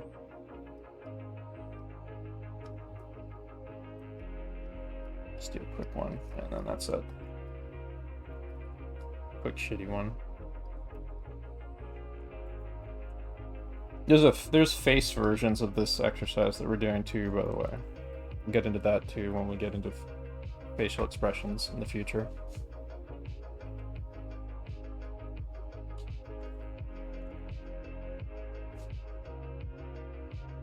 Yeah, no, the Twitch stream, it's still the same pose because we're on a break right now. I should actually get up and walk around a bit, so I stretch out and I don't exhaust myself because I want to play Jackbox after this, and I don't want to totally tire myself out for it. So I would recommend getting up and walking around and stretching. Get the blood flowing and swing your arms.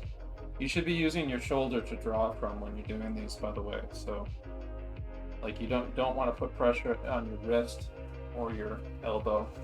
You don't want to rest your elbow on anything. You want your arm to have full range of motion. Don't rest your elbow on anything because you'll fuck up the nerve on the other side of your arm. Don't do that when you're typing or using a mouse and keyboard. By the way, like you want freedom of movement. What we're Is there a doing, proper way? Yeah, what we're doing here is a very sedentary activity when we're drawing, even though like we're drawing from the shoulder and stuff. So getting up to walk around is a good idea for now and then.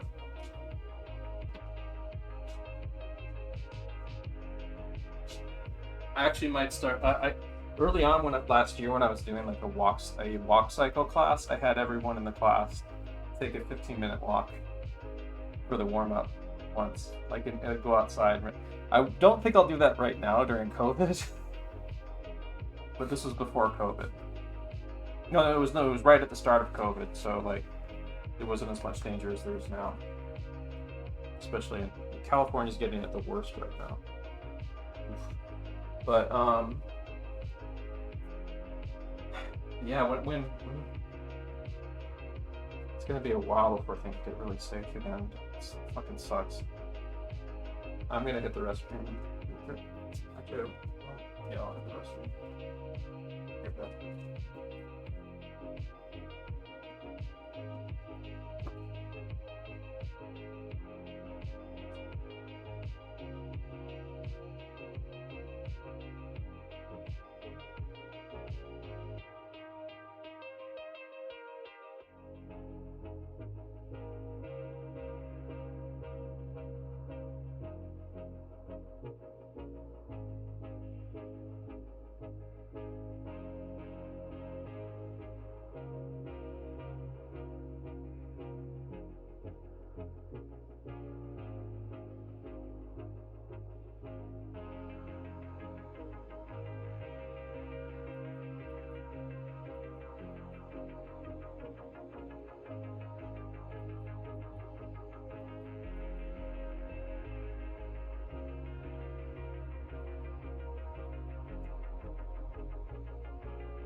Okay, we'll stop.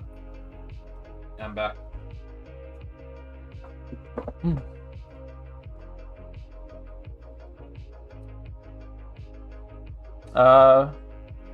Chick Chanty, who asked in Discord chat, is there a proper way to grip your pen and pencil? Yeah, there's different ways. There's I'll have to see if I can find some good tutorials on it, but like one of the better tutorials I've seen that for people to get started on. Well, anyone who's a newbie to drawing here should, even if you do have a little bit of experience under your belt, I would recommend checking out Drawbox. So the way the newbies should use Drawbox is you start with lesson 0 right here, and you read the text. Also, they added videos recently that explain things and break things down, so watch those too. But read the text and even reread it to make sure what they're telling you really sinks in. And then but anyway, in any case, the section that I wanted to direct people's attention to is the section on how to hold your how to hold your arm in your wrist. Here we go. So they're showing up on this little diagram that's like the range of motion. Not use it's okay, but not ideal to use your elbow. But most of the time, like 90% of the time, you want to be using your shoulder pivot to draw from. The reason why is you have a steadier hand. You have steadier control over your hand. There's a Discord link, but it's expired. Safokoi, are you talking about the Discord link that is down below in my Twitch chat, or is it this Discord link? So I think that Discord link is working. Yeah, that Discord link is working. So I'll cut that, and maybe I'll add that to the... Yeah, that Discord link should be working. So let me add that actually to my Twitch chat, chat buttons. I'll add that to my panels, I mean. Okay, good, that one's good.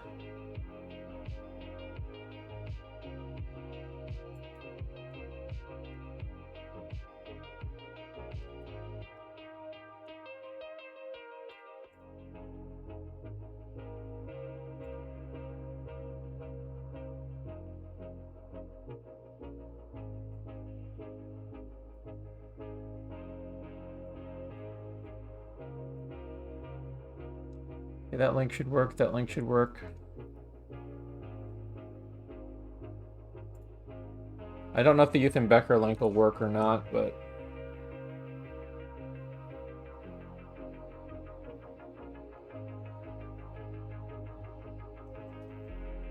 Alright, I'm gonna do a quick test run of my panels.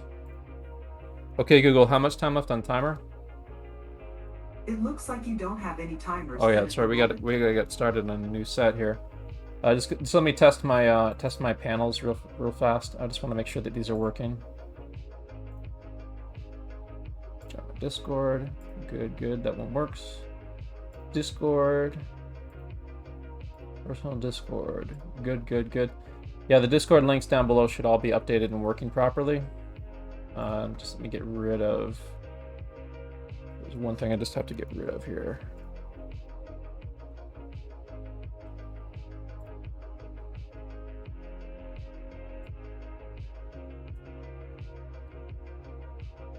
Oh, that's I have a Google Home Mini, and I have an Alexa behind me for my voice assistants.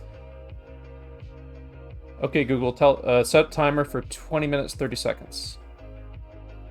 20 minutes and 30 seconds. Starting now. So we'll actually go back to one of our figure pose mixes, and we'll do 2s.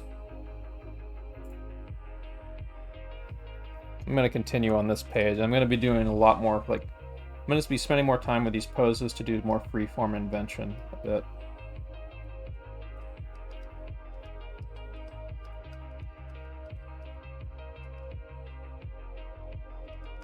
Okay, I want to have more time and give myself more berth to really play with the pose some more. So that's why I'm putting it on 2s.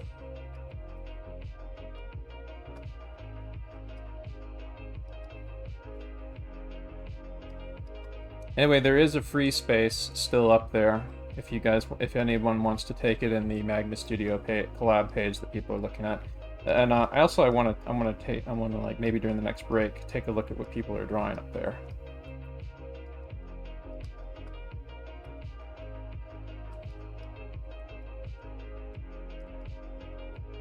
Yeah, I really do like the interactivity aspect of people drawing along up there in the corner. It's pretty fun. Ain't that fun? Wonder how many of these in the future. Let's see how we can. Let's see like how many people we can get together in the same collab space at once on like multiple instances of these things or something. That'd be fun. Like everyone with their own little drawing section doing figure pose studies or something for a whole session. That'd be really fun.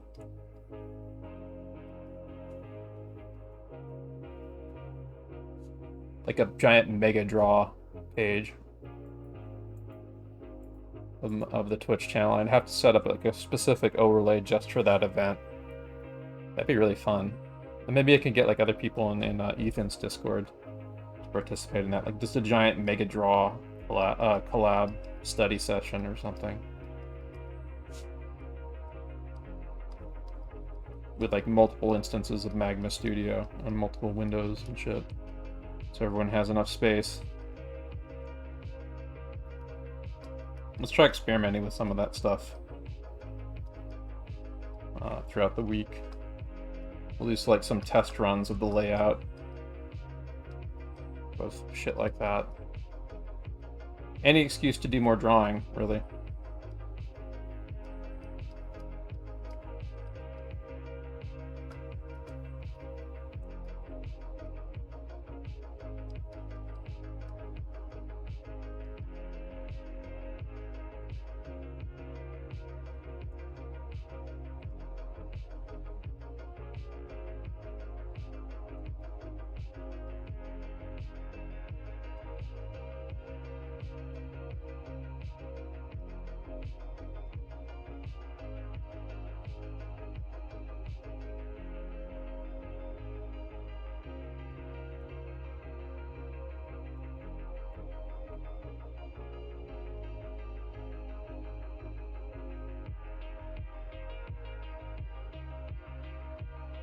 So at some point when I get a budget for a webcam setup, I would definitely want to do like a traditional drawing pad and a drawing table setup for the stream.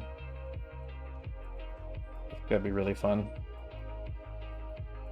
There's a few people from our classes in Ethan's Discord that that actually have setups for that too.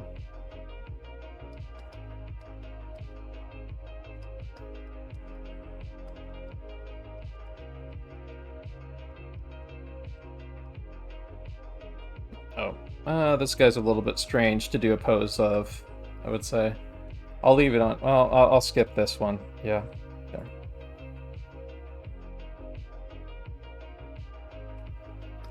So we've drawn a lot of these poses before. It's not a big deal. It's another opportunity to try another crack at the same idea. But I'm definitely going to be replenishing our stock of reference images. There's more that I'm probably going to see if I can yoink some during the next break here. The next 5-10 minute break. Let's do a bunch of yoinks from the reference hunters section. I think somebody posted some new ones that I haven't added yet, and also there's like a bunch of stuff in the old reference hunters section of Ethan's Discord that I can probably grab from.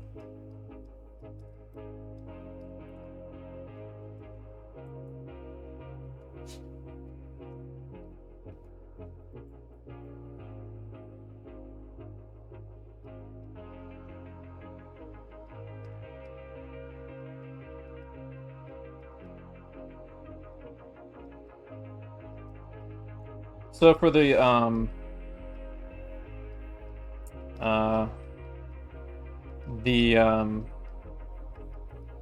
non-safe for work reference hunters section that I'm going to be making, that one I'm going to say that you can also post links to commercially available figure drawing reference stuff. Not the thing itself, but like the purchase link. For commercially available things, and I'm only gonna allow it to be done in there. Like, well, you can actually post safe for work stuff in regular reference hunters too, but the paid stuff links should mainly go in the non-safe for work reference hunters section. The non-safe for work reference hunters will be like the vetted area where 18 and over is only allowed for drawing nudes.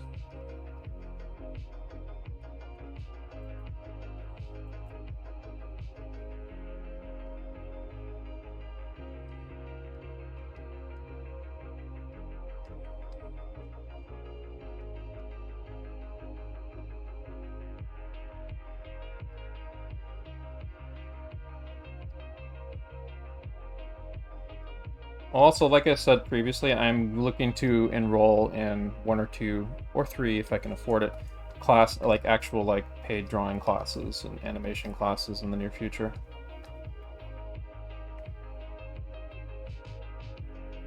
Now's kind of a weird time to do it because like most of the classes are starting their sessions, so I'll probably sign up for like whatever the summer semesters, summer or early or like summer or late spring class signups for stuff is gonna be.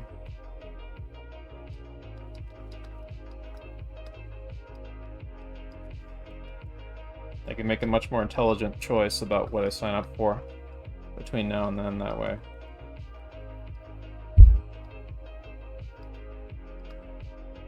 And I'll be keeping this up. And I'll be doing some of my homework stuff in these Twitch streams for those classes. But my hope is like that will be like, when I enroll in those classes, that's going to be like my full-time focus. Like, I mean, aside from, you know, running these streams and stuff, like, but like in terms of like if I'm doing a project or something, that's going to be what my main focus is. Get like really doing good work on those whatever figure drawing or animation classes that I get enrolled in.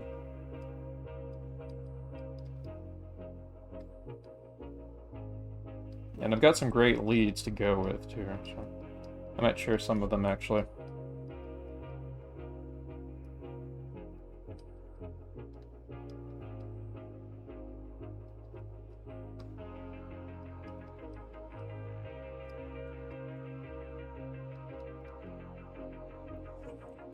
Okay, Google, how much time left on timer? I know we haven't been too far in, but I forgot to like change the music. Okay, Google, how much time left on timer? You've got 11 minutes and 26 seconds left. Okay, so we're close to 10 minutes in. Where do you get all your anatomy reference at? Mostly from Google. Although in this case, yeah, mostly from Google. Also people have been supplying a bunch of stuff in the in my Discord in a sub channel called Reference Hunters.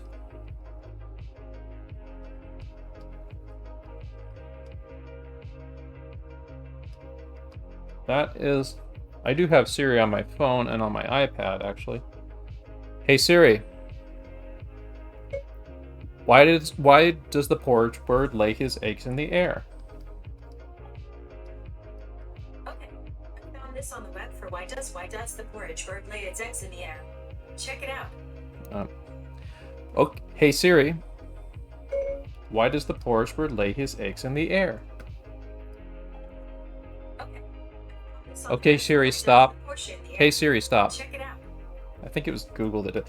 Okay, Google, why does the porridge bird lay his eggs in the air? On the website reddit.com, they say, due to the nature and consistency of porridge, much of the creature will fall from the porridge bird's clutches before the bird can reach its own nest. Alexa, why does the porridge bird lay his eggs in the air? Here's something I found on the web. Oh. According to site Damn it, they don't do the Easter egg anymore. This has given rise to the idea that porridge birds lay their eggs in mid-flight, which then hatch and cover the surrounding area in the aforementioned nest. Okay, well, it's a reference. You can now ask another question. It's an obscure hacker reference. Enable this feature by saying, turn on follow-up mode.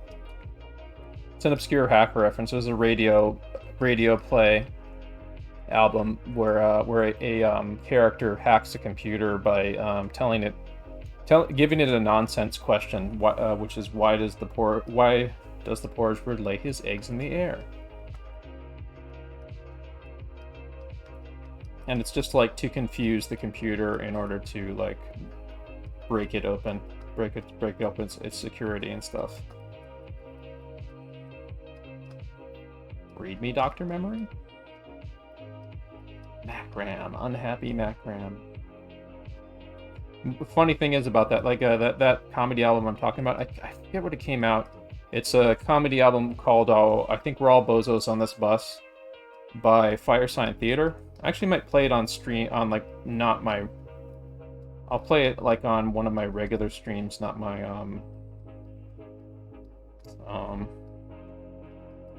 not my art streams, so people can enjoy it together. But yeah, what year did that come out in? I think We're All Bozos on This Bus. That came out in 1971, and so back then, the Firesign Theater guys were a bunch of Berkeley college kids and stuff, And so they had Berkeley courses where a lot of like early computing stuff, or like really high-tech computing stuff was going on. So they actually had access to. There was a lot of like young hippie nerds, hippie tech nerds and stuff that were like messing around with like early versions of like these stuff that that you kind of like take for granted now, and like they basically had a chatbot that would spew back really weird kind of AI responses to questions and stuff and answers. And so like they basically had that, an early version of that.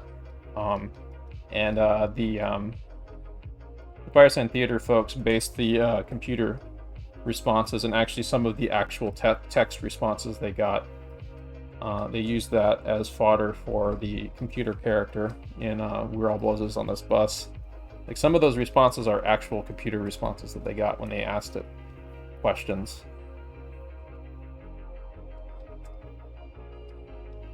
MacNam, unhappy MacNam, Spacedad, uptime. That album is like remarkably ahead of its time too. It's the plot of the album is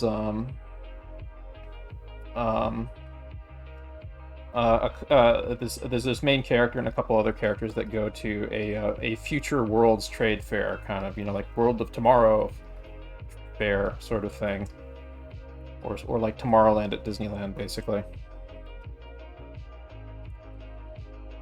And they use that as a jumping off point to do like lots of satire about like American consumer culture, and all kinds of weird mind-bending reality. Because this is like 1971 when this was made, so there's like some heavy kind of like existentialist art nerd sort of stuff that goes on the album. It's pretty fantastic. The Fireside Theater folks are always like big hippie nerds. Really, really good on wordplay on their albums too. Like Fireside Theater is like one of those people that like insufferable nerds would be like quoting constantly. Insufferable college nerds. Them and like Monty Python.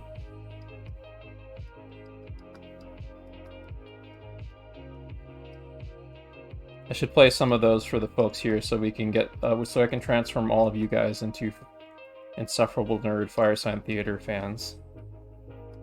I'll play some of those maybe on stream or maybe on like in the Discord too in the future. Some of their albums. They're quite a trip to listen to. I do recommend listening to them.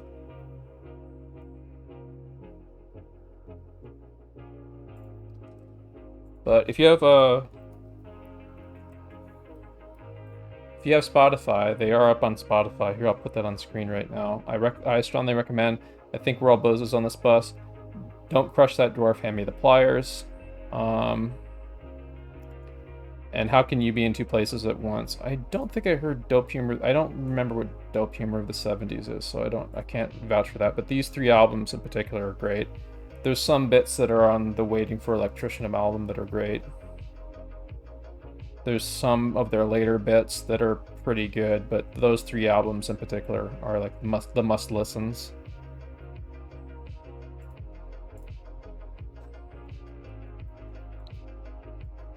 They did all of them did extensive voice acting work, by the way. Some of them are still active doing that. That's this guy again. No.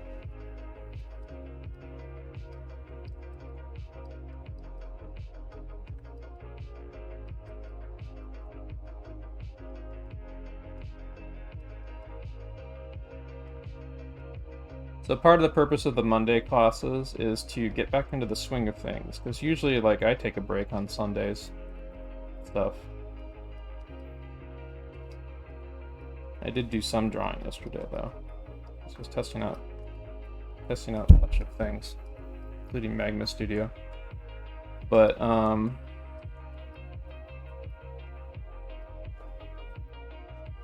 Monday should be the day where all of us, myself included, just kind of try to get back into the groove of whatever it is we're practicing and studying and so on. Like, even if you let yourself wander with a lazy day or two, you can always come back Monday evening and get back into the groove. And it's okay if you are really, really rusty on Monday.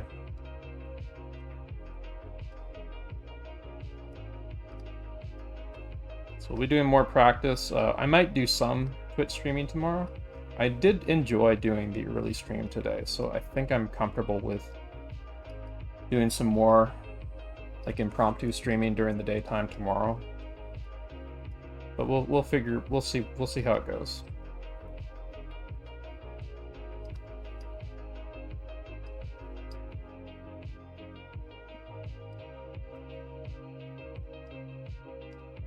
I want to test drive a bunch of stuff with Magna Studio tomorrow too, if we can, as the collaborative teaching tool thingy.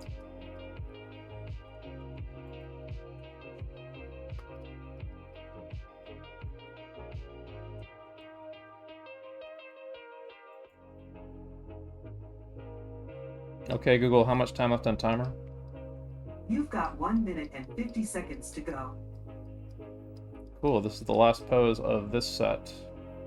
Take a little break, and we'll probably get one more set in over the end.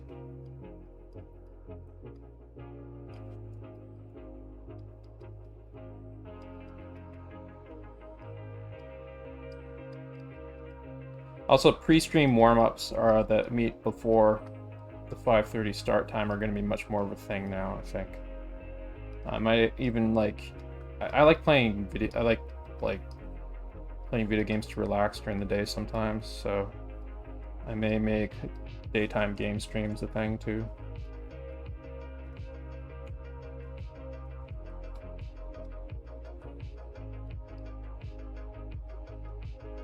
Okay, yeah, we'll get one more drawing set. We'll get one more 20-minute drawing set after this. And then we'll do some Jackbox games. Jackbox drawing games, specifically.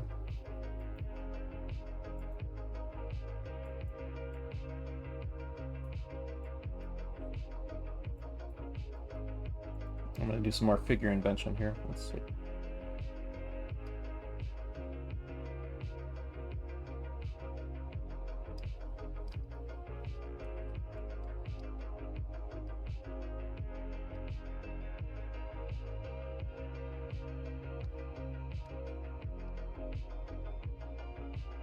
Yeah, you should be able to like play with like kind of these little stickman puppet things. You can play with the proportions to make them more kind of cartoon-like this big head one that I'm doing right here.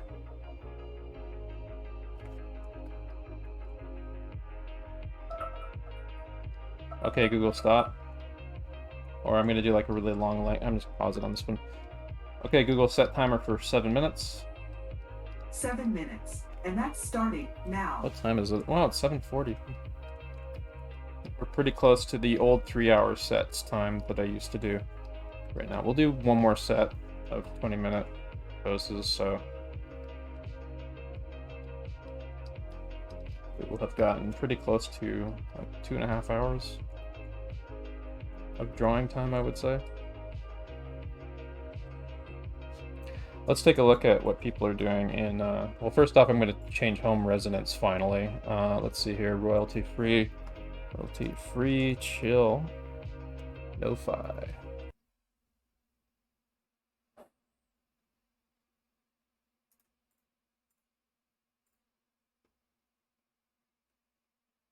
No copyright music, chill hop.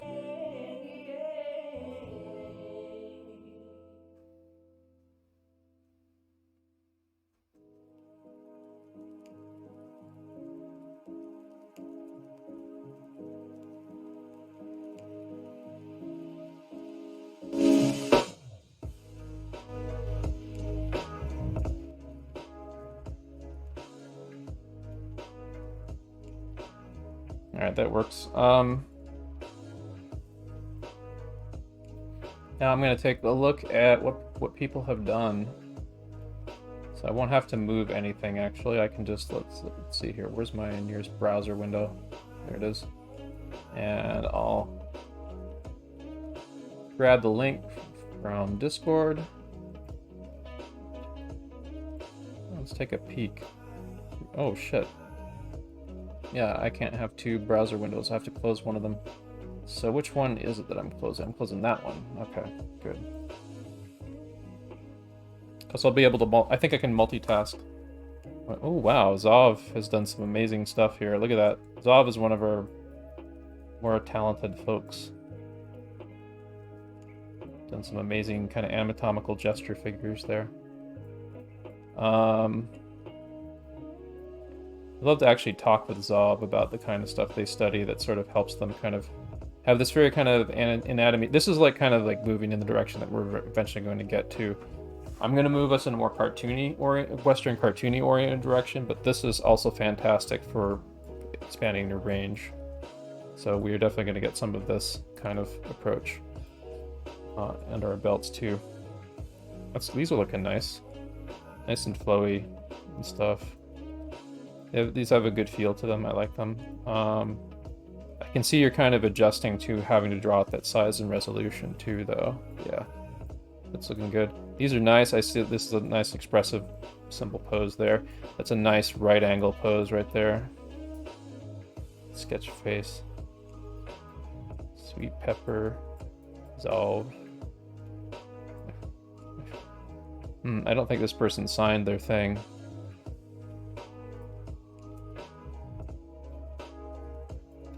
Yeah. It's fun. And I'm sure that there's like multiple layers, stuff that people have hidden too.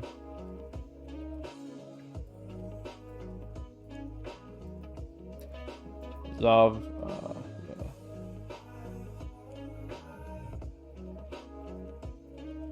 It's all looking good. I do like the contrast. This is very kind of Western.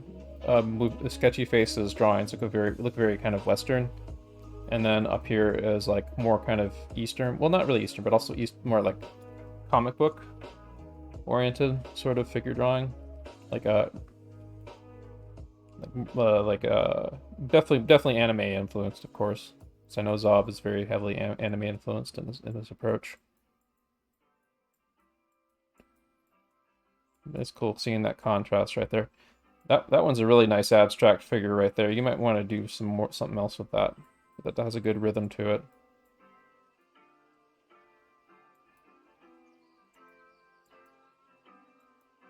Yeah.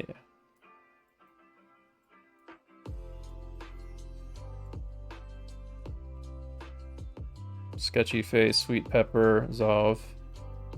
Yeah, I think the other person who was drawing up here had to leave. We'll just leave. We're pretty close to the end of the drawing session, though, so no need to take over their spot. Yeah, good stuff. I'm going to close this window. There.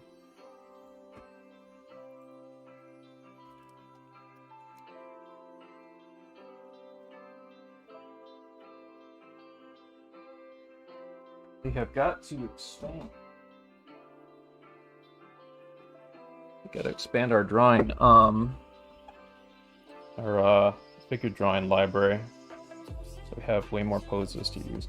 I want to see if we can like organize some figure drawing stuff by pose model. If there's like individual photo packs that we can use on streams, so then we can use like a lot of the same individual model for a session or something.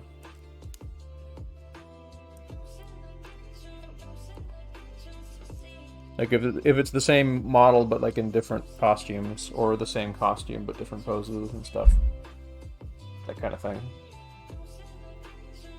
Another way to adapt it is if we had people of like very similar body type. Or very similar outfits.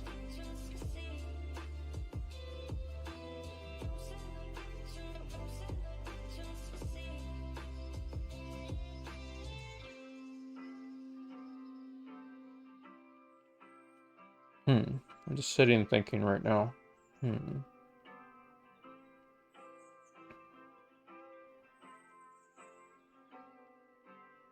It's not a lot of space to actually see what people are drawing in the upper right there, is there?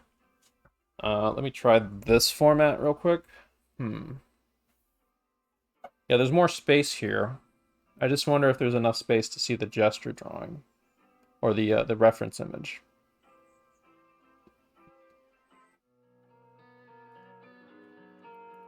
for gesture drawing's sake, a figure that small might work, but it's a little bit itty bitty when you're watching on Twitch, kind of.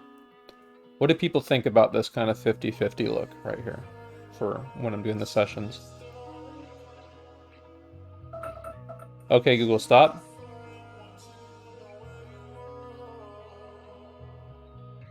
I think this is pretty nice, like, because like the figures look great when you have them. If you have them visible enough at this distance to actually see them, you can make out what the poses are doing and stuff.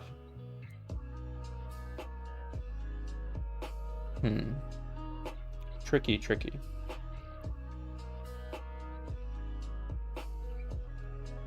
You like ref bigger, yeah. I mean, the other option for that is like I stream the because like I'm streaming this in Discord also at the same time, and if you want to get the ref bigger, like, whoops, and if you want the ref bigger, like let's I'm just gonna check something there. If you want the ref bigger, like maybe. It would run through, like you'd use it in Discord. Maybe I could put a little. Whoa, that is funky, isn't it? But you'd be able to see like the full size reference on the Discord if I'm running in a 50-50 mode like this.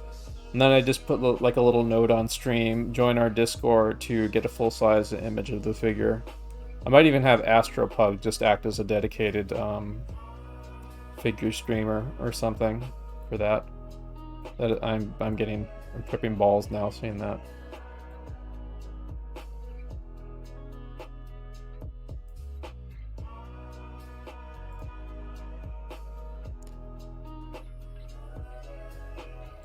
Audio wasn't working. I didn't hear your feedback on my Magma Studio, bottom right.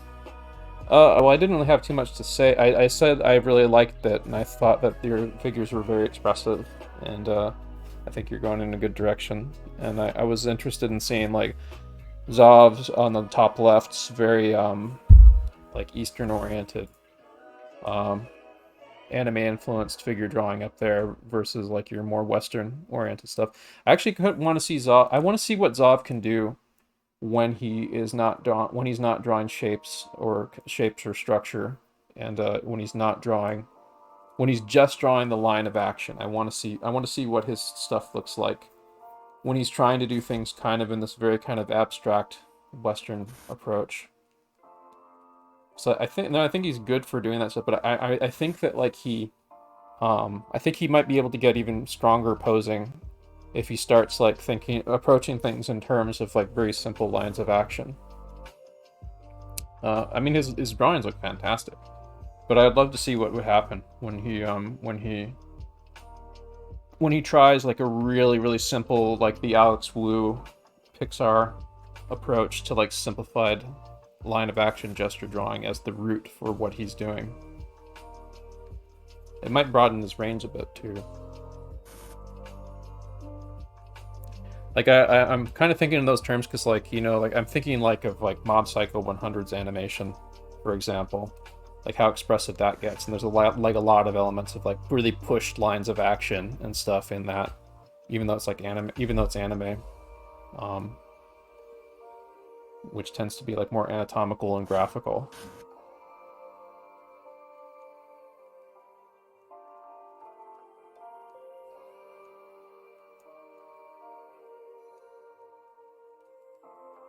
Okay, Google, how much time left on timer? It looks like you don't have any timers set at the moment. Son of a bitch. Well, we'll give it about... Okay, Google, set timer for 4 minutes.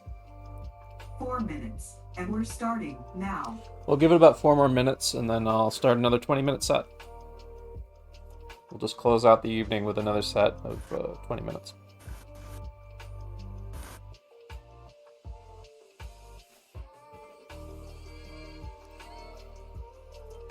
We'll try things at this format right now. If you want full-size figure, you can join my Discord, and then you can just like watch. Right there. because I'm streaming my desktop in real time right now. Let's actually see what happens if I up the stream quality to 1080p. See if that affects my Twitch bitrate. It's looking about the same. It went down like very, very slightly, but it's running just fine. Not really getting any dropped frames. So yeah, should be good. Let me try seeing what happens if I put it up to 60 FPS though. Whoops, wrong thing. Stream quality 60 FPS.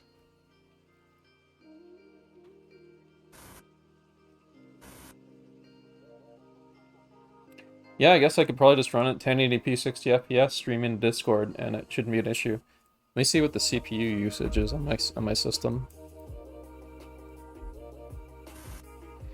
18%. Yeah, I fucking love the beastly 3900X I have in this thing. I wish I had like a 5900X or a 5800X in this, because that gives you much better clock speed and that therefore overall program performance and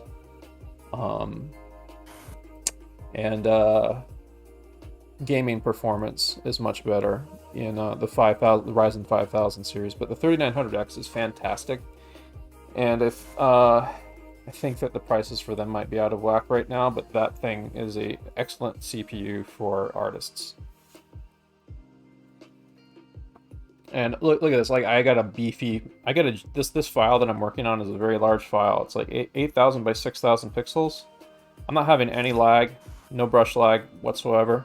And I'm running the gesture drawing app. I'm running a, look at this, I'm running a giant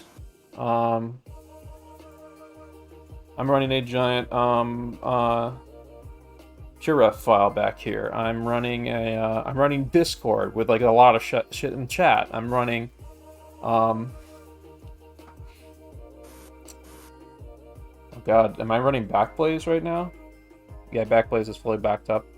I'm going to show you, I'm going to talk a little bit about this in a second, but I'm running Google Chrome and a bunch of browser windows open, and my CPU usage is only about like 10 to 18% right now, and I'm streaming on OBS and everything else.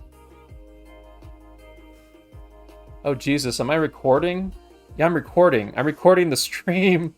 Oh God, I didn't mean to do that. I just wanted to stream. So yeah, I must have hit the recording button by mistake. So I was also recording. And yeah, it's barely using my CPU, and at the same time, I'm also using an AI noise filter. But yeah, anyway, I want to mention this real quick. This thing, Backblaze right here. So Backblaze is a automatic backup service basically for like PC stuff. I started using it recently. I meant to start using it sooner. Okay, Google, stop. We'll be going back to our set in a sec, but I want to strongly recommend this for people, because this was recommended to me over and over again by like all the other tech people I know. Like, so Backblaze is, I think it's like $6 a month, and there's also like a cheaper for yeah, $6 a month, and then like cheaper if you sign up for 1 year or 2 years or something. But you per computer per month, you can back up an unlimited amount of storage on that individual computer system. And you can do it automatically. You can set it to schedule and stuff, and mine has already been backed up, more or less. It has a little bit more larger files to go through here, but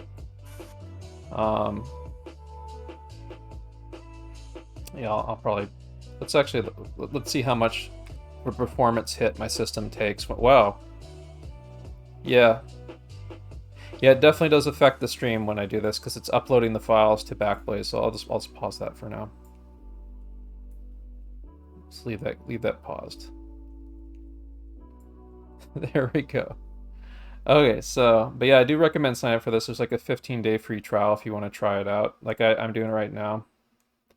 I'm on like day 4 or whatever. But I'm definitely going to sign up for this, because this is going to help save my ass if my system hard drive gets corrupted or something. There's this, like, I'm using the 3-2-1 system of backups. I have a hard drive that that I regularly manually back up, although I'm going to set that up for automatic backups in the future.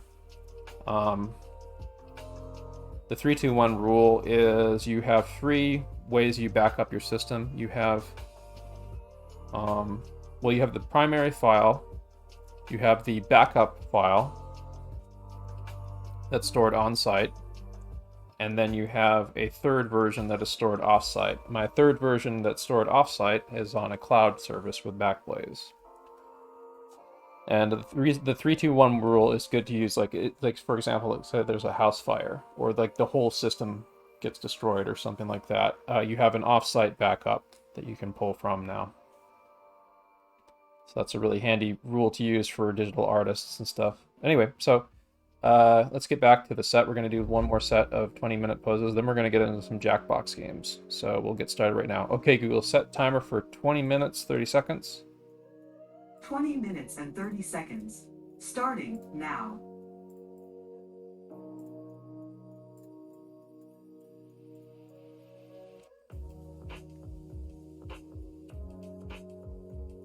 Definitely want to like practice. I'm going to see maybe like during some of the off time, the off stream time, I can practice like drawing some existing characters from existing shows, because I kind of want to steer myself in the direction of like, oh, I might get hired to storyboard or animate on this particular, on current shows that are running now.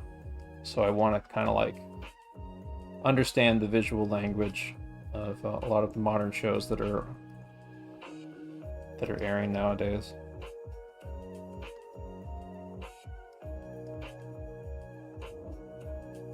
I should write down my plans for tomorrow after we get done. Do that right now, actually. Let's make a little layer here. Practice. Current. Gen. Go. Characters. Practice.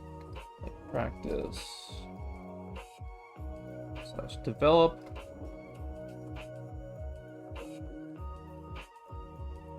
Personal. Work. Characters, because those are going to be showing up in our figure drawing stuff, and also our let's see here, homework for Saturday. That's going to be one of the things that I do tomorrow. Day, harmony, and Storyboard Pro. Learning. Sadly, right now, Blender is going to be going on the back burner, but Blender will be coming back because there is like 3D storyboard stuff we're going to be moving into once we start developing our storyboarding chops some more. And figure posing sesh / Alex Woo Gates. I'm gonna make this. I'm making this like a personal note to remind me of. Depending on how much, depending on what we do tomorrow, we're probably not going to get to everything here, but I want to get to like some of this, a good portion of this stuff throughout the week. Definitely this and possibly this. These two right here.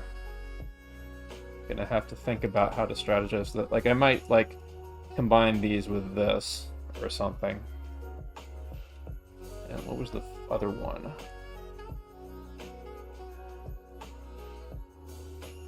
There's one more thing that I'm having a brain fart for, but I'll add it when I can think of it.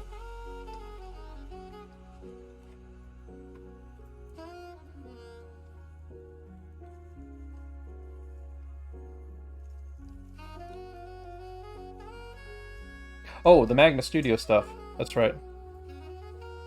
Magma Studio Draw Games Class Labs Teaching Tool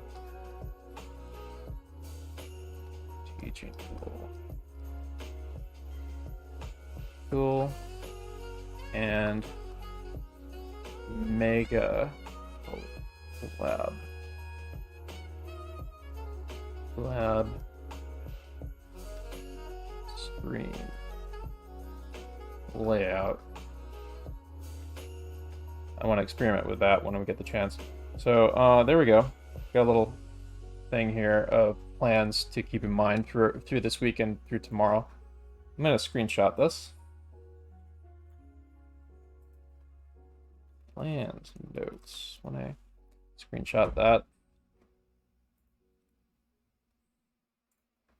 I'll put this in Drawing Corner chat for now, just so it's somewhere on my Discord. But I'll upload this somewhere else too for like personal plans, notes of stuff we're gonna do tomorrow, today. So cool. All right. Anyway, back to my drawing.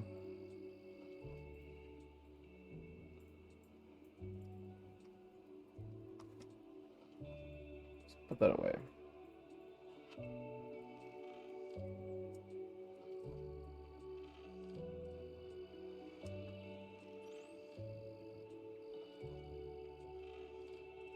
What do you guys think about them plans?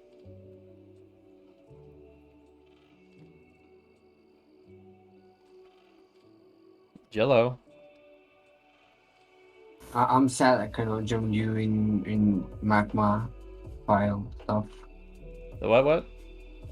I'm sorry, I cannot join you guys in magma like collab stuff. Oh, that's I would fine. like to do.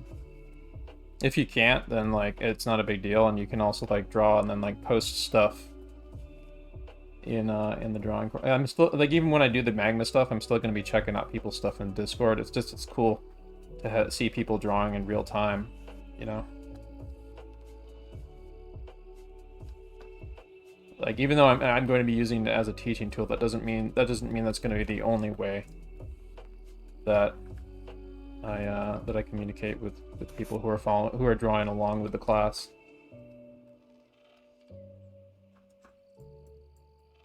I am also drawing. I'm doing traditional digital What's that? office. Little witch, I got to turn you up. Really quiet. Okay. What's that? I was saying that I can join you guys in traditionally while drawing traditional, but not digital because I'm in. Yeah, no, traditional is fine. In fact, I actually encourage people to do traditional. It's just the only difference is that you have to take photographs when you submit. So no one's going to be excluded for doing the stuff for the class sessions.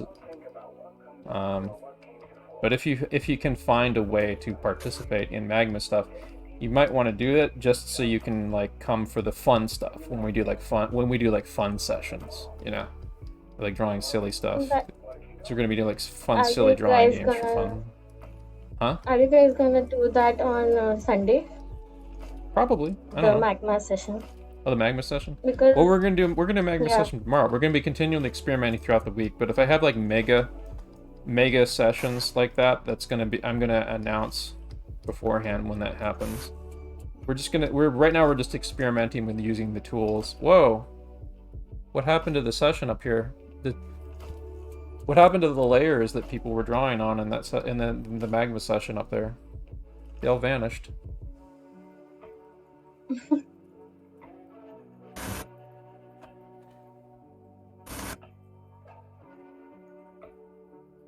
Did it like remove their layers when they left? That's weird. Oh, speed up. You have your right. What happened here? We're all blank now. The fuck?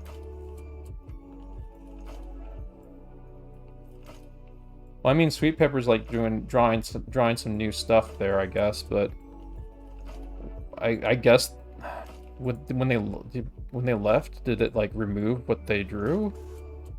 I'm so confused.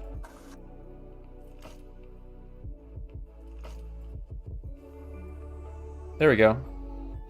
Yeah, I think now I have to assign one layer. Layer, okay.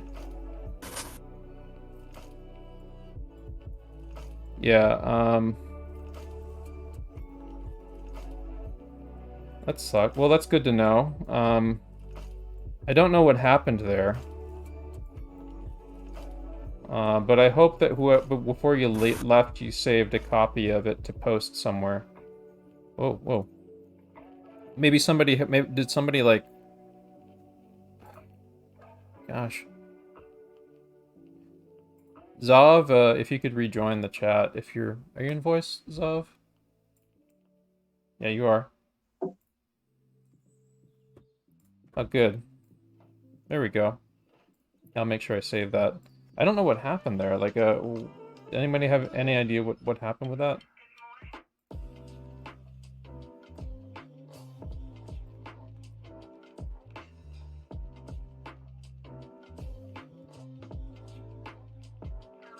So weird. Sorry, I'm sorry, folks. I forgot. You can't see the figure models when I do that on screen. That's why I think we need Astropug for this shit. So let's see here. Let's have Astropug join the Discord.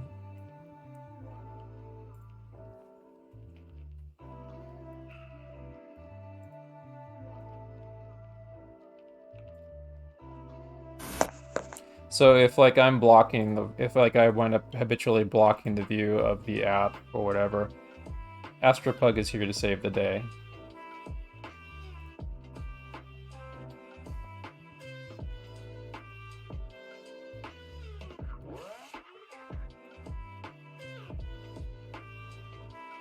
Right there. See, Astropug's just streaming the app, the gesture drawing app itself, so nothing will block it.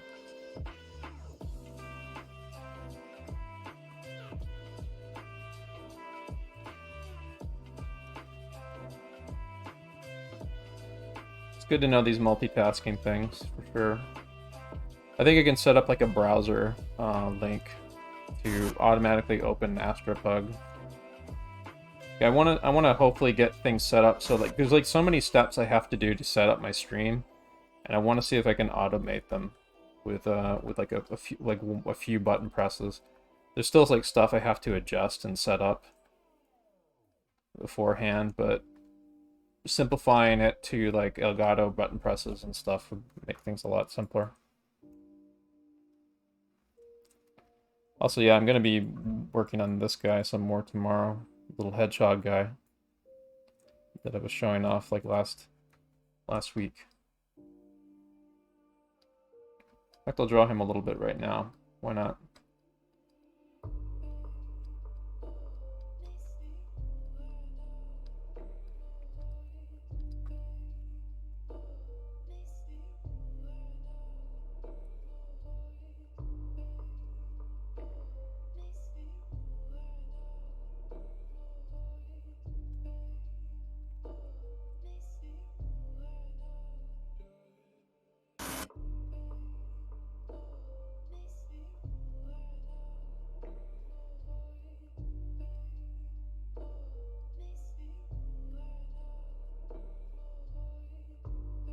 Let's see if I can maybe adapt some poses to him like this guy here.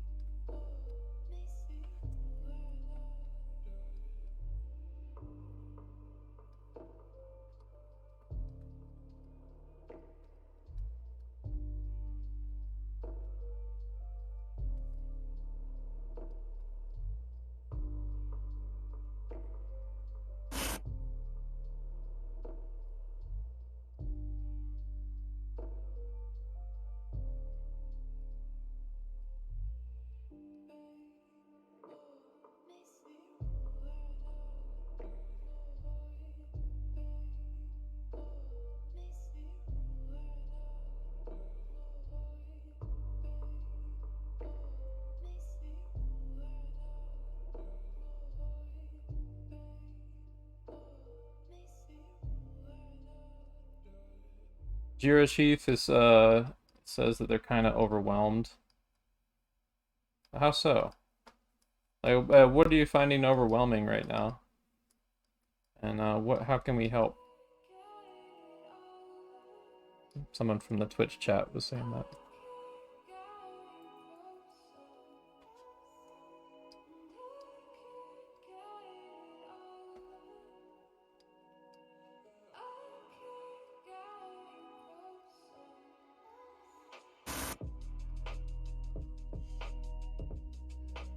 Yeah, this is a little taste of like the direction that we're going to be moving in with adapting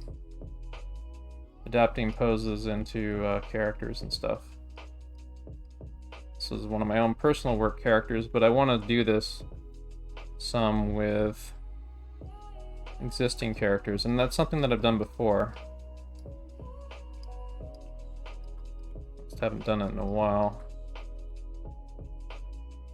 Oh yeah, I've got some OKKO drawings I can show where I did that for practice.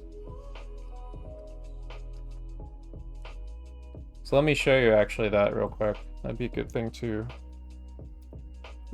photos, because that might give me some cues to play off of. I kind of want to end on the note that we're going to be, I want to end on the note of what we're going to be doing next and what we're going to be steering towards. Because like tomorrow I'm going to be doing some of this myself. Let's see here. Where did I put it? I think it's in my sketches folder, my big sketches folder.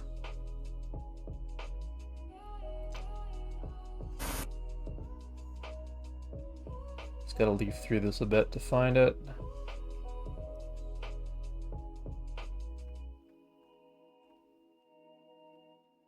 There we go. Okay. Scroll down, scroll down, scroll down. Where's them OKKO drawings? They're somewhere in here. They're not here. They're, oh, hey there, I found them. Found them.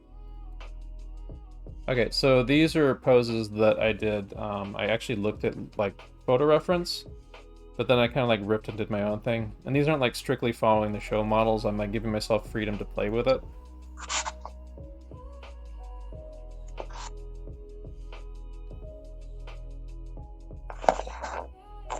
Yeah, I did these for like fun and practice and stuff, and so this is the kind of stuff I'm going to be doing tomorrow for outside of Twitch practice, basically, in addition to like some other prep for tomorrow. But I want to start like absorbing stuff from contemporary shows that like I might potentially get hired to gigs on in the future. And I want to like figure out how to play with it on my own terms, so like the idea being is that like if I do get hired to a show, then I'm going to like push stuff to be really on model with the show models and stuff. But like I have more freedom to kind of play with my own style and play with it freely if I'm doing it on my own time. So this is a lot more loose than OKKO would appear in the show. Although for some of the sequences in the show, he would be about this loose.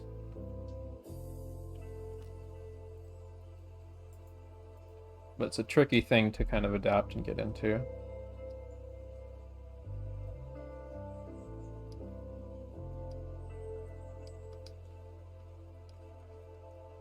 Because when you do that, you're not like, you're never well, you shouldn't be copying poses in general, but it's really heavy on the adaptive side. Like you have to adapt the pose with the character.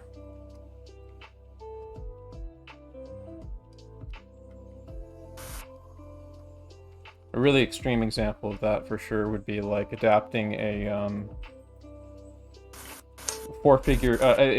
two-legged person into a four-figured animal, but keeping like the same attitude and general posture. And that's a classical Disney thing. It's a classical Disney thing, and it's also like a Heinrich Kley thing. Heinrich Kley is a great artist that Disney was heavily influenced. Disney artists were heavily influenced by.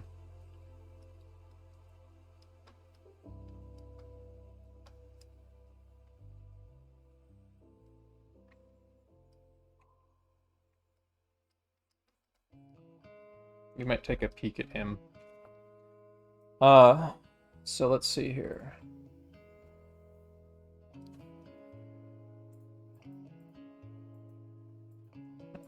Okay, Google, how much time left on the timer?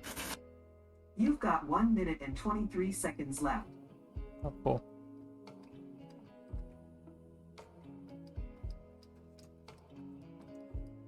But yeah, this is kind of what I'm talking about with adapting. Like, if the hedgehog's arms are like too short to really wrap up around the head like that, you kind of have to figure out what would be like an approximate expression of like the same sort of idea or same sort of pose.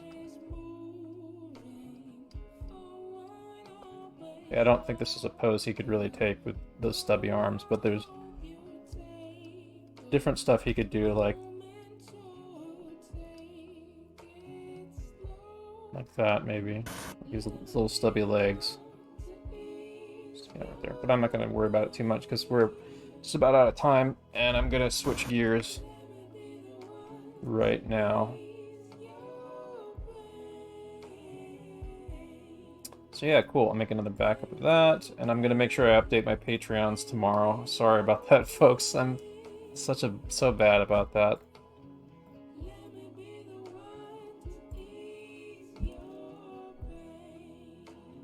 So yeah, good shit. Let's take another peek at Magma Studio before we go. Neat. Save another copy of this. Okay, Google, stop. Okay, Google, stop.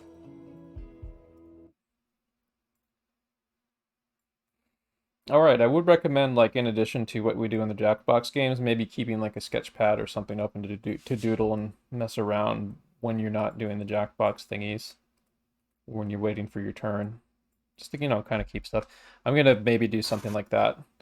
But we're going to switch over to my game stream. But thank you all for coming. Stick around. We're going to play some Jackbox drawing games.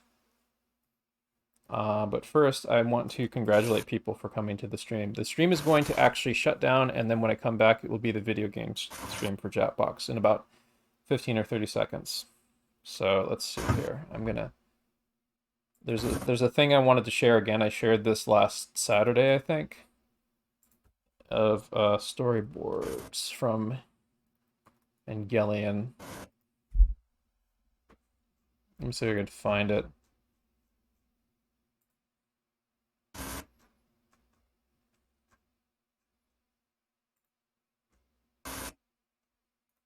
So this isn't the specific thing, but this is basically the page. This is the, well, you know what this is if you've visited my stream enough.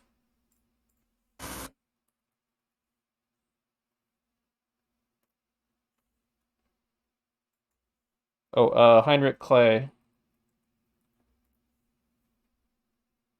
This is him. It has got some nudes in here. But this is one of the books with his stuff. It's pretty fantastic. And I would recommend Google image search. I would show more of him, but he's kind of got some non-safe for work nudes and stuff. But here, this right here, this Proco video, the man who inspired Disney, Heinrich Clay original sketchbook tour on Proco. Check that video. Go check that video out. It's really, really cool. And there's a lot of other Heinrich Clay videos to check out, but his work is fucking amazing, and I have one of those books. That one's a good book to practice from. But anyway.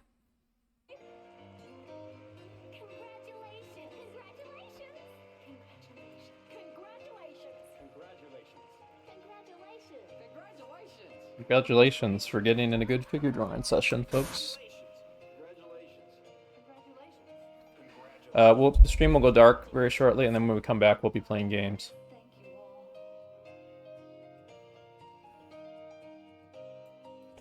Thanks.